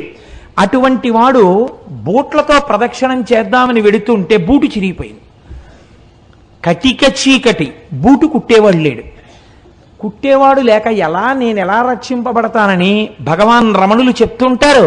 అరుణాచల ఈశ్వరుడే కాపాడుతుంటాడని అరుణాచల శివ అరుణాచల శివ అరుణాచల శివ అంటూ నించున్నారు. ఎక్కడి నుంచి వచ్చాడో అంతలో చెప్పులు కుట్టేవాడు వచ్చి, అయ్యా మీ బూటు కుట్టనా అండి అని కుట్టేసి ఆయన అలా ఉండిపోయాడు. అంతే, ఆ అరణ్యంలోంచి అరుణాచలంలోకి వెళ్ళిపోయాడు. ఆయన బూట్లు కుట్టి వెళ్ళాడు, ఆ బూట్లతో ఆయన గిరి ప్రదక్షిణం చేశాడు. ఇలా ఎంతమందో ఎన్ని రకాలుగానో ఆ అరుణాచల గిరి ప్రదక్షిణంలో అనుభూతులను పొందారు. నేనైతే మీకు ఒకటి మనవి చేస్తాను. ఇప్పటికీ అరుణాచలంలో మనకు ఒక ఆశ్చర్యమైన సంఘటన కనపడుతుంది. మీకు ఏ దేవాలయంలో ఎవ్వరూ కూడా 5 పైసలు ఇయ్యండి అని అడగారు. నాకు ఇప్పటికీ చాలా ఆశ్చర్యంగా ఉంటుంది. 150 మంది వెళ్ళామనుకోండి, సాధారణంగా వాళ్ళు ఏమనుకుంటారు, 150 మంది వచ్చారు మీ గోత్రనామాలు చెప్పండి అనాలి. వాళ్ళు అనరు. వాళ్ళు మీరు పళ్ళెల్లో ఏం వేస్తారని అడగారు. వాళ్ళందరికీ చేతిలో చిటికిడి చిటికిడి చిటికిడి చిటికిడి విభూతి పెట్టేస్తారు. నమస్కారం పెట్టుకుని వెళ్ళిపోతుంటే, ఇదేంటి వీళ్ళు అసాధ్యం కోలా ఇంతమంది వచ్చారో రూపాయి లేదని వాళ్ళు అనరు. అర్ధరాత్రి 1 గంటకి 2 గంటలకి ఒకే ఒక విదేశీ వనిత వర్షం పడుతుంటే అరుణాచలానికి గిరి ప్రదక్షిణం చేస్తూ వెళ్ళిపోతూ ఉంటుంది. ఎవరండి? హిందూ మతస్థులు కారు, విదేశాల నుంచి వచ్చినటువంటి ఎందరో వనితలు, నిండు యవ్వనంలో ఉన్న వాళ్ళు వర్షధారలలో తడిసిపోయిన బట్టలతో ఒక్కరే గిరి ప్రదక్షిణం చేస్తుంటారు. వాళ్ళని చెనకిన వారు కానీ, వాళ్ళ వెనక పడ్డవారు కానీ, వాళ్ళతో పరిహాసమాడిన వాళ్ళు కానీ మీకు గిరి ప్రదక్షిణంలో కనపడరు. నేను ఒకసారి చూసి తెల్లబోయాను. మీకు ఒక విచిత్రమైన విషయం చెప్పనండి. ఆ పిల్లవాడి తల్లిదండ్రులు కానీ వాళ్ళెవరూ నాకు ఇప్పుడు జ్ఞాపకంలో లేరు. నాకు ఒక 2 సంవత్సరాల క్రితం ఆ కుటుంబం వాళ్ళు నా దగ్గరికి తరచూ వస్తుండేవారు. నేను ఉపన్యాసాలు కాకినాడలో చెప్తుంటుంటే ఇంజనీరింగ్ చదువుకుంటున్న పిల్లవాడు అతను, అప్పుడు 2nd ఇయర్ చదువుతుండేవాడు. నేను తరచూ చంద్రశేఖర పరమాచార్య స్వామి వారి గురించి చెప్తుంటే అతను నా దగ్గరికి వచ్చి అడిగాడు, నేను మీ ఉపన్యాసాలు విని కించిత్ ప్రేరణ పొందానండి, నేను మీకు చంద్రశేఖర పరమాచార్య స్వామి వారిని గీసి ఇవ్వాలనుకుంటున్నాను, ఎటువంటి చంద్రశేఖరులు మీకు కావాలని అడిగాడు. నేను ఆ పిల్లవాడు అడిగినటువంటి ప్రశ్న విధానానికి ఆశ్చర్యపోయాను. అంటే నేను ఎలాంటి చంద్రశేఖర పరమాచార్య స్వామిని వారిని కోరితే అలాంటి పరమాచార్యుల వారిని గీయగలవా అన్నాను. గీస్తాను అన్నాడు. నేను తెల్లబోయాను. పరమాచార్యుల వారి ఆచమనం చేసే విధానం చాలా ఆశ్చర్యంగా ఉంటుంది. 2 మోకాళ్ళు ఇలా పెట్టి 2 మోచేతులు మోకాళ్ళ మధ్యలో పెట్టి కమండలం కింద పెట్టి ఆచమనం చేస్తారు. ఏది అలాంటి బొమ్మ గీయన్నాను. మీరు నమ్ముతారా? అతను ఒక వైట్ కార్డుబోర్డు మీద పెన్సిల్తో చక్ చక్ చక్ చక్ చక్ చక్ గీసాడు. అది గీసేసి నాకు బహూకరించాడు, పేరు రాసి. నేను తెల్లబోయి అది ఫోటో కట్టించుకుని ఇంట్లో పెట్టుకుంటే ఇప్పుడు సుబ్రహ్మణ్యోత్సవాలకి రాబోతున్నటువంటి స్వరూపానందేంద్ర సరస్వతి స్వామి వారు భిక్షకి మా ఇంటికి వచ్చారు. ఆయన వస్తూనే తిన్నగా ఫోటో దగ్గరికి వెళ్ళి ఎక్కడిది నీకని అడిగారు. అడిగితే నాకు ఒక ఇంజనీరింగ్ స్టూడెంట్ గీశాడండి అన్నాను. నువ్వు ఏం అనుకోకపోతే ఇది నాకు ఇచ్చేయగలవా అని అడిగారు. తప్పకుండా తీసుకోండి స్వామి అన్నాను. ఆయన వెంటనే తీసుకుని కళ్ళకద్దుకుని తన పరివారానికి ఇచ్చి ఇది మన పీఠానికి చేర్చండి అని ఇచ్చారు. ఆ పిల్లవాడు అరుణాచలం వెళ్ళి నాకు ఫోన్ చేశాడు, నేను అరుణాచలం వచ్చానండి గిరి ప్రదక్షిణం చేయడానికి కోటేశ్వరారు, ప్రారంభం చేస్తున్నానండి అని. ఆ తర్వాత ఒక 4 రోజులు పోయిన తర్వాత నా దగ్గరికి ప్రసాదం పట్టుకుని వచ్చాడు. అతను ఎప్పుడు వెళ్ళాడు గిరి ప్రదక్షిణానికి? మంచి రోహిణీ కార్తెలో వెళ్ళాడు. వెళ్ళి తెలియక చిన్నపిల్లవాడు కదా, విని విని విని విని ఉన్నాడు. ఆ భక్తి పెంచేసుకున్నాడు. ఉదయం 8 గంటలకు బయలుదేరాడు. ఆది అన్నామలై దేవాలయం దగ్గరికి వెళ్ళేటప్పటికి 11 అయింది. అరికాళ్ళన్నీ బొబ్బలెక్కిపోయాయి. ఇంకా కాలు ఇలా పడలేదు. అయ్యయ్యో, నేను ఇంత పూనికతో వచ్చాను, నేను ప్రదక్షిణం చెయ్యలేనా అని ఒక చెట్టు కింద కూర్చుని ఏడ్చేట. ఆ ఏడవడమే క్షణం ఆకాశం అంతా మేఘాలు పట్టి వర్షం ధారల కింద పడిపోయి చల్లబడిపోతే అతను గిరి ప్రదక్షిణం చేసినాక అరుణాచలం నుంచే ఫోన్ చేశాడు. నేను ఇటువంటి అనుభూతిని పొందాను కోటేశ్వరరావు, ప్రసాదం పట్టుకుని మీ ఇంటికి వస్తున్నానని నాకు పట్టుకొచ్చి ప్రసాదం ఇచ్చాడు. తరచూ నా దగ్గరికి వస్తుండేవాడు ఆ కుర్రవాడు. తర్వాత ఉద్యోగం వచ్చినప్పుడో ఎప్పుడో కూడా నా దగ్గరికి వచ్చాడు. నా దగ్గరికి నేను కొంచెం వచ్చేవాళ్ళని ఎందుకు అనాలి, నాకే జ్ఞాపక శక్తి తక్కువ, గుర్తుండదు. ఇప్పుడు పాపం ఎక్కడికి వెళ్తున్నానని చెప్పాడో, ఎక్కడ ఉద్యోగానికి వెళ్ళాడో. కానీ ఆ పిల్లవాడు ఈ పరమ పవిత్రమైన ఉపన్యాసంలో స్మరింపబడడం చేత అతని జీవితం ఈశ్వరుడి చేత చక్కగా రక్షింపబడుతుంది. కాబట్టి నాకే ఎన్ని అనుభూతులు ఉన్నాయో అరుణాచల క్షేత్రంతో, తెలిసి తెలియని నేను 4 మాటలు చెప్తే నమ్మి వెళ్ళిన వాళ్ళు భక్తి వలన ఎన్ని అనుభవించారో అరుణాచల క్షేత్రంలో. కాబట్టి ఆ అరుణాచలం కొండయందు నమ్మకం పెట్టుకొని ఆ అరుణాచలం వెళ్ళి మీరు ఆ కొండల కింద చూస్తుంటే ఎన్ని తీర్థాలు కనపడతాయో, ఎన్ని చెరువులు కనపడతాయో. చిత్రం ఏమిటో తెలుసా అండి, అరుణాచలానికి ఏకకాలమునందు ప్రదక్షిణం చేస్తారు. ఒకటి మనుష్యులు చేసేటప్పుడు ఎడం పక్క నుంచి తిరుగుతారు, దేవతలు కుడి పక్క నుంచి వస్తారు. అందుకే వాళ్ళకి అడ్డెళ్ళకూడదని చెప్పి అటు వెళ్ళొద్దంటారు కుడి పక్కకి. అరుణాచలగిరి ప్రదక్షిణం చేసేటప్పుడు ఒక మర్యాద ఉంది శాస్త్రంలో. మనంతట మనం తగిలించుకోవడం కాదు, నిజంగా బాగా భక్తులని రుజువేమి అంటే, ఎవరైనా గిరి ప్రదక్షిణం చేసేటటువంటి సమయంలో ఒకవేళ వాళ్ళ యొక్క కాలు కానీ వేలు కానీ తెగి నెత్తురు ధారలై కారితే వేరొకరికి ఆ రక్తధారని ఆపే అధికారము లేదు. సాక్షాత్తు శ్రీ మహాలక్ష్మి వచ్చి తన పట్టు చీర కొంగు చింపి కట్టుకడుతుంది అని ప్రమాణం. ఇది ఎంత నిజమో మీకు చెప్పనండి. నేను ముత్యాల సత్యనారాయణ ఇక్కడే ఉన్నాడు. మాతో హరిప్రసాద్ గారని డిప్యూటీ మేనేజర్ క్వాలిటీ కంట్రోల్ చేశారు మాకు. ఇవాళ పొద్దున్న కూడా వారు నాకు ఫంక్షన్లో కనబడ్డారు. ఆయన మొదటిసారి అరుణాచలం వచ్చారు భార్యతో. గిరి ప్రదక్షిణం చేస్తున్నారు. ఇలా గుళ్ళోకి వెళ్ళి బయటికి వస్తున్నారు ప్రదక్షిణం చేస్తూ. అసలు అంత దెబ్బ తగిలే అవకాశం లేదండి. ఆవిడ కాలు వేలు తెగిపోయి నెత్తురు కారింది, పెద్ద మడుగు కట్టింది, అంత రక్తం కారిపోయింది. అడిగిపోయాడు మా సత్యనారాయణ. ఇప్పటికీ నాతో మొన్న కూడా అన్నారు హరిప్రసాద్ గారు, నేను ఆశ్చర్యపోయేది కోటేశ్వరరావు, నేను ఎంత ప్రయత్నించాగని రక్తధార ఎక్కడి నుంచి వచ్చిందోనయ్యా. ఓ పెద్ద ఆవిడ కొండలోంచి పరుగున వచ్చింది, వచ్చి ఉండవయా అని గబక్క లోపలికెళ్ళి 4 ఆకులు తీసుకొచ్చి పిండిందిలాగా, పిండగానే రక్తం కట్టేసింది. ఆవిడ కొంగు చింపి కట్టు కట్టిందయా. ఎంత ఆశ్చర్యం. డాక్టర్ దగ్గరికి తీసుకెళ్తే కలేరు తగ్గిపోతుందని కుట్లేసాడు, తగ్గిపోయింది. ఎంత చిత్రం అన్నారు. అయ్యా మీరు ఎంత భాగ్యవంతులండి, మీ ఆవిడ ఎంత పుణ్యం చేసుకున్నదో, ఎంత మంచి హృదయమో. కాకపోతే ఆవిడికి లక్ష్మీదేవే కట్టు కట్టిందండి. మీరు నమ్మండి, స్కాంద పురాణం అలా చెప్పిందని చెప్పాను నేను. ఏం సత్యనారాయణ నిజమా కదా? లేచి నిలబడి చెప్పు, లేకపోతే నేను అబద్ధం చెప్పాను అనుకుంటారు.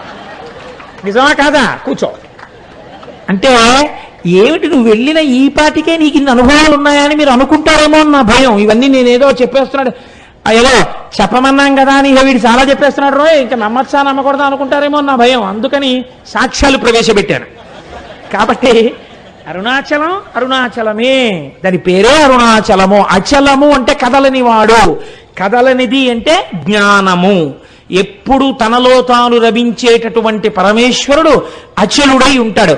అరుణము అంటే ఎర్రనిది, కారుణ్యమూర్తి, అపారమైన దయ కలిగినది అమ్మ.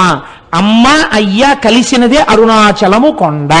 కాదు అరుణాచలంలో ఉన్నటువంటి శిలలను తీసుకెళ్ళి అమెరికా సంయుక్త రాష్ట్రాల్లో ఉన్న శాస్త్రవేత్తలు అక్కడ ఉండే ప్రయోగశాలలో పరిశీలన చేశారు. చేస్తే వాళ్ళు అన్నారు, ఈ అరుణాచలం కొండ హిమాలయ పర్వతాల కన్నా ముందుది. ఇది ఎప్పుడు ఏర్పడిందో మేము చెప్పలేం. ఎందుకంటే అగ్నిహోత్రములో తప్తమై ఘనీభవించిన మొదటి రాళ్లే అరుణాచలం కొండ అని వాళ్ళు నిర్ధారణ చేశారు. మేము చెప్పలేం దీని కాలం అని. మన పురాణం ఏమని చెప్పిందో తెలుసా అండి? స్కాందం, ఈ అరుణాచలం కొండ కృతయుగంలో ఇది మట్టిగా లేదు, ఒక పెద్ద జ్యోతి ఇక్కడ ప్రకాశిస్తూ ఉండేది. ఆ జ్యోతికే ప్రదక్షిణం చేసేవారు ఆ రోజుల్లో. ఉపాసనా బలం అలా ఉండేది. కాబట్టి రాను రాను రాను రాను ఉపాసనా బలం తగ్గిపోయి శరీరములు ఆ శక్తిని తట్టుకోలేని స్థితి వస్తే ఒక్కొక్క యుగంలో ఆ కొండ ఒక్కొక్క రూపుని మార్చింది. ఆ కొండ త్రేతాయుగంలో బంగారు పర్వతమైనది. బంగారు పర్వతానికి ప్రదక్షిణం చేసేవారు. ద్వాపర యుగం వచ్చేసరికి ఆ కొండ రాగి పర్వతమైనది. కలియుగం వచ్చేసరికి అది శిలారూపమును దాల్చినది.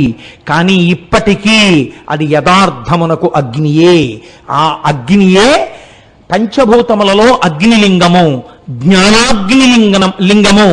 అందుకే ఒకసారి అరుణాచలంలోకి ప్రవేశిస్తే చాలు, వాళ్ళ ఖాతాలో జీవనయాత్ర యందు అరుణాచల ప్రవేశమునకు పూర్వము, అరుణాచల ప్రవేశమునకు తదుపరి అని రెండుగా విడదీసి శాస్త్రం మర్యాద చూపిస్తుందని మన వాళ్ళు ఆ అరుణాచల గిరి ప్రదక్షిణం గురించి అంత గొప్పగా మాట్లాడతారు.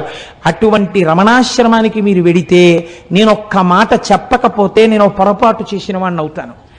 ఇవాల్టి రోజున మన మత వైభవం ఏమిటో మనకి తెలియదు, మన సనాతన ధర్మము యొక్క గొప్పతనం ఏమిటో మనకి తెలియదు. మన సనాతన ధర్మము గురించి మనం వెలితి మాటలు మాట్లాడతాం, ఏకి మాటలు మాట్లాడతాం. మీరు ఇవాళ రమణాశ్రమానికి వెళ్ళి చూడండి, శేషాద్రి స్వామి కాటేజెస్ దగ్గరికి వెళ్ళి చూడండి. మొన్న వచ్చిన వాళ్ళు చూశారు, ఎంతమంది విదేశీయులో కోట్లు వేసుకుని టైలు కట్టుకుని అరుణాచలం వచ్చిన వాళ్ళు ఆ ప్రాంతాన్ని చూసి పొంగిపోయి ఖద్దరు బట్టలు వేసుకుని, ఖద్దరు పంచెలు కట్టుకుని, ఖద్దరు చొక్కాలు వేసుకుని వాళ్ళు అరుణాచలంలో భోజనాలు అయిపోయిన తర్వాత రమణాశ్రమంలో విస్తళ్ళు కూడా ఎత్తుతూ ఉంటారు. వాళ్ళు ఇంతంత విభూతి రేఖలు ఎట్టుకుని, ఇంతంత బొట్లు పెట్టుకుని, విదేశీ వనితలు చీరలు కట్టుకుని ఉంటారు. కట్టుకుని వాళ్ళు అక్కడ కూర్చుని సంస్కృతంలో ఉన్నటువంటి శ్లోకాలని ఇంగ్లీష్లో రాసుకుని అందరి దగ్గర తెలుసుకుని ఉచ్చారణ నేర్చుకుని చక్కగా వాళ్ళు నిజంగా శ్లోకాలు చదువుతుంటే అసలు ఏమి సాధనరా అనిపిస్తుంది. మీకు నేను ఒక సంఘటన చెప్తాను. నేను ఒకసారి అరుణాచలం వెళ్ళినప్పుడు బాగా తెల్లవారుజామున కొండల మీదకెడితే బాగా తపస్సులో కొన్ని సంవత్సరాల నుంచి ఉన్నటువంటి వాళ్ళ గుహల దగ్గర పాలు పిట్టొచ్చే వాళ్ళు కనపడతారు అని చెప్పారు. అప్పట్లో నేను మా పినమామ గారితో ఎక్కువ వెడుతుండేవాడిని. ఆయన్ని తీసుకుని కొండ మీదకి వెళ్ళాను. అయితే ఇంకా చీకటి విడవలేదు. అప్పటికే ఒక ఫారినరు, ఒక ఫారిన్ లేడీ, దేవర్ యంగ్ కపుల్, వాళ్ళిద్దరు దిగొస్తున్నారు. దిగొస్తుంటే మా పినమామ గారికి గబగబా వెళ్ళి, కొంచెం దూకుడు మనస్తత్వం ఉన్నవారు, సంతోషం ఎక్కువ ఉన్నవారు, ఆ వాళ్ళ దగ్గరికి వెళ్ళి వాళ్ళని సంతోషంగా మీరు ఎక్కడికి వెళ్ళి వస్తున్నారు అని అడిగారు. అడిగితే ఆవిడంది, ఇక్కడ నేను బాగా దూరంగా కనపడేటటువంటి ఆ గుహలో ఒక యోగి తపస్సు చేస్తున్నాడు, కేవలముగా అస్థిపంజరం ఎలా ఉంటుందో అంత శుష్కించిపోయాడు. కన్నంలోంచి మాత్రమే చూడమని పాలాయన చెప్పాడు నాకు.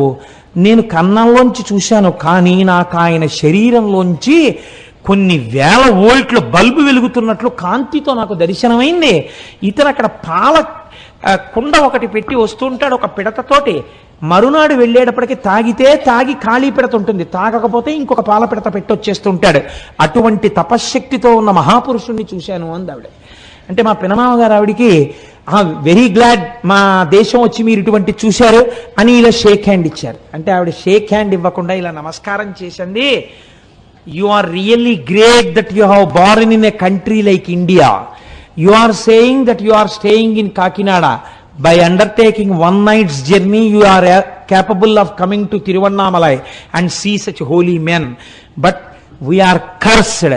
We are staying in a remote place like America, where we cannot see such holy men. I prostrate before you. I don't want to shake my hand with you. You people belonging to Sanatana Dharma, you people belonging to Hindu religion are really great by virtue of your birth itself.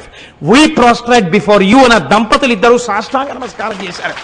కేవలం సనాతన ధర్మంలో మనం పుట్టినందుకు, పుట్టలేకపోయామని ఏడ్చి వాళ్ళు సాష్టాంగ నమస్కారం చేశారు. ఇటువంటి అమృత భాండం, ఇటువంటి ఐశ్వర్యవంతమైన ఇంట పుట్టి అడుక్కు తిన్నవాడు ఎంతటి అయోగ్యుడో, ఇటువంటి సనాతన ధర్మంలో పుట్టి దీని మీద విలితి ప్రసంగాలు చేసేవాళ్ళు అంతటి అవివేకులు. అంతటి గొప్ప అరుణాచలం. ఒక్కసారి ఆ నామాన్ని స్మరిస్తే చాలు, ఒకసారి గిరి ప్రదక్షిణం చేస్తే చాలు, ఒక్కసారి ఆ రమణుల ఆశ్రమంలోకి వెడితే చాలు, అరుణాచలేశ్వర దర్శనం చేస్తే చాలు. నిజానికి ఈ అరుణాచలం గురించి నాకు ఒక 10 రోజులు ప్రసంగం చెయ్యాలనుంది. కానీ శివమహాపురాణం టాపిక్ అయినప్పుడు అంతా నేను వెళ్ళకూడదని ఇవాళ త్రయోదశి తిథి నాడి ప్రదోష వేళ అరుణాచలం గురించి మాట్లాడాలి అని ఇవాళ అరుణాచలం గురించి మాట్లాడాను. రేపటి రోజున భగవాన్ రమణుల గురించి మాట్లాడతాను. ఇవాళ మనం ఇంత చక్కటి విషయాన్ని విని ఉన్నాం కాబట్టి మన అందరికీ ఆ ఈశ్వరానుగ్రహము కలుగుట కొరకై నేనంటాను, మీరనండి. ఒక్క 3 మార్లు ఆ నామం చెప్పి మనం బయలుదేరదాం. అరుణాచల శివ అరుణాచల శివ అరుణాచల శివ అరుణ శివ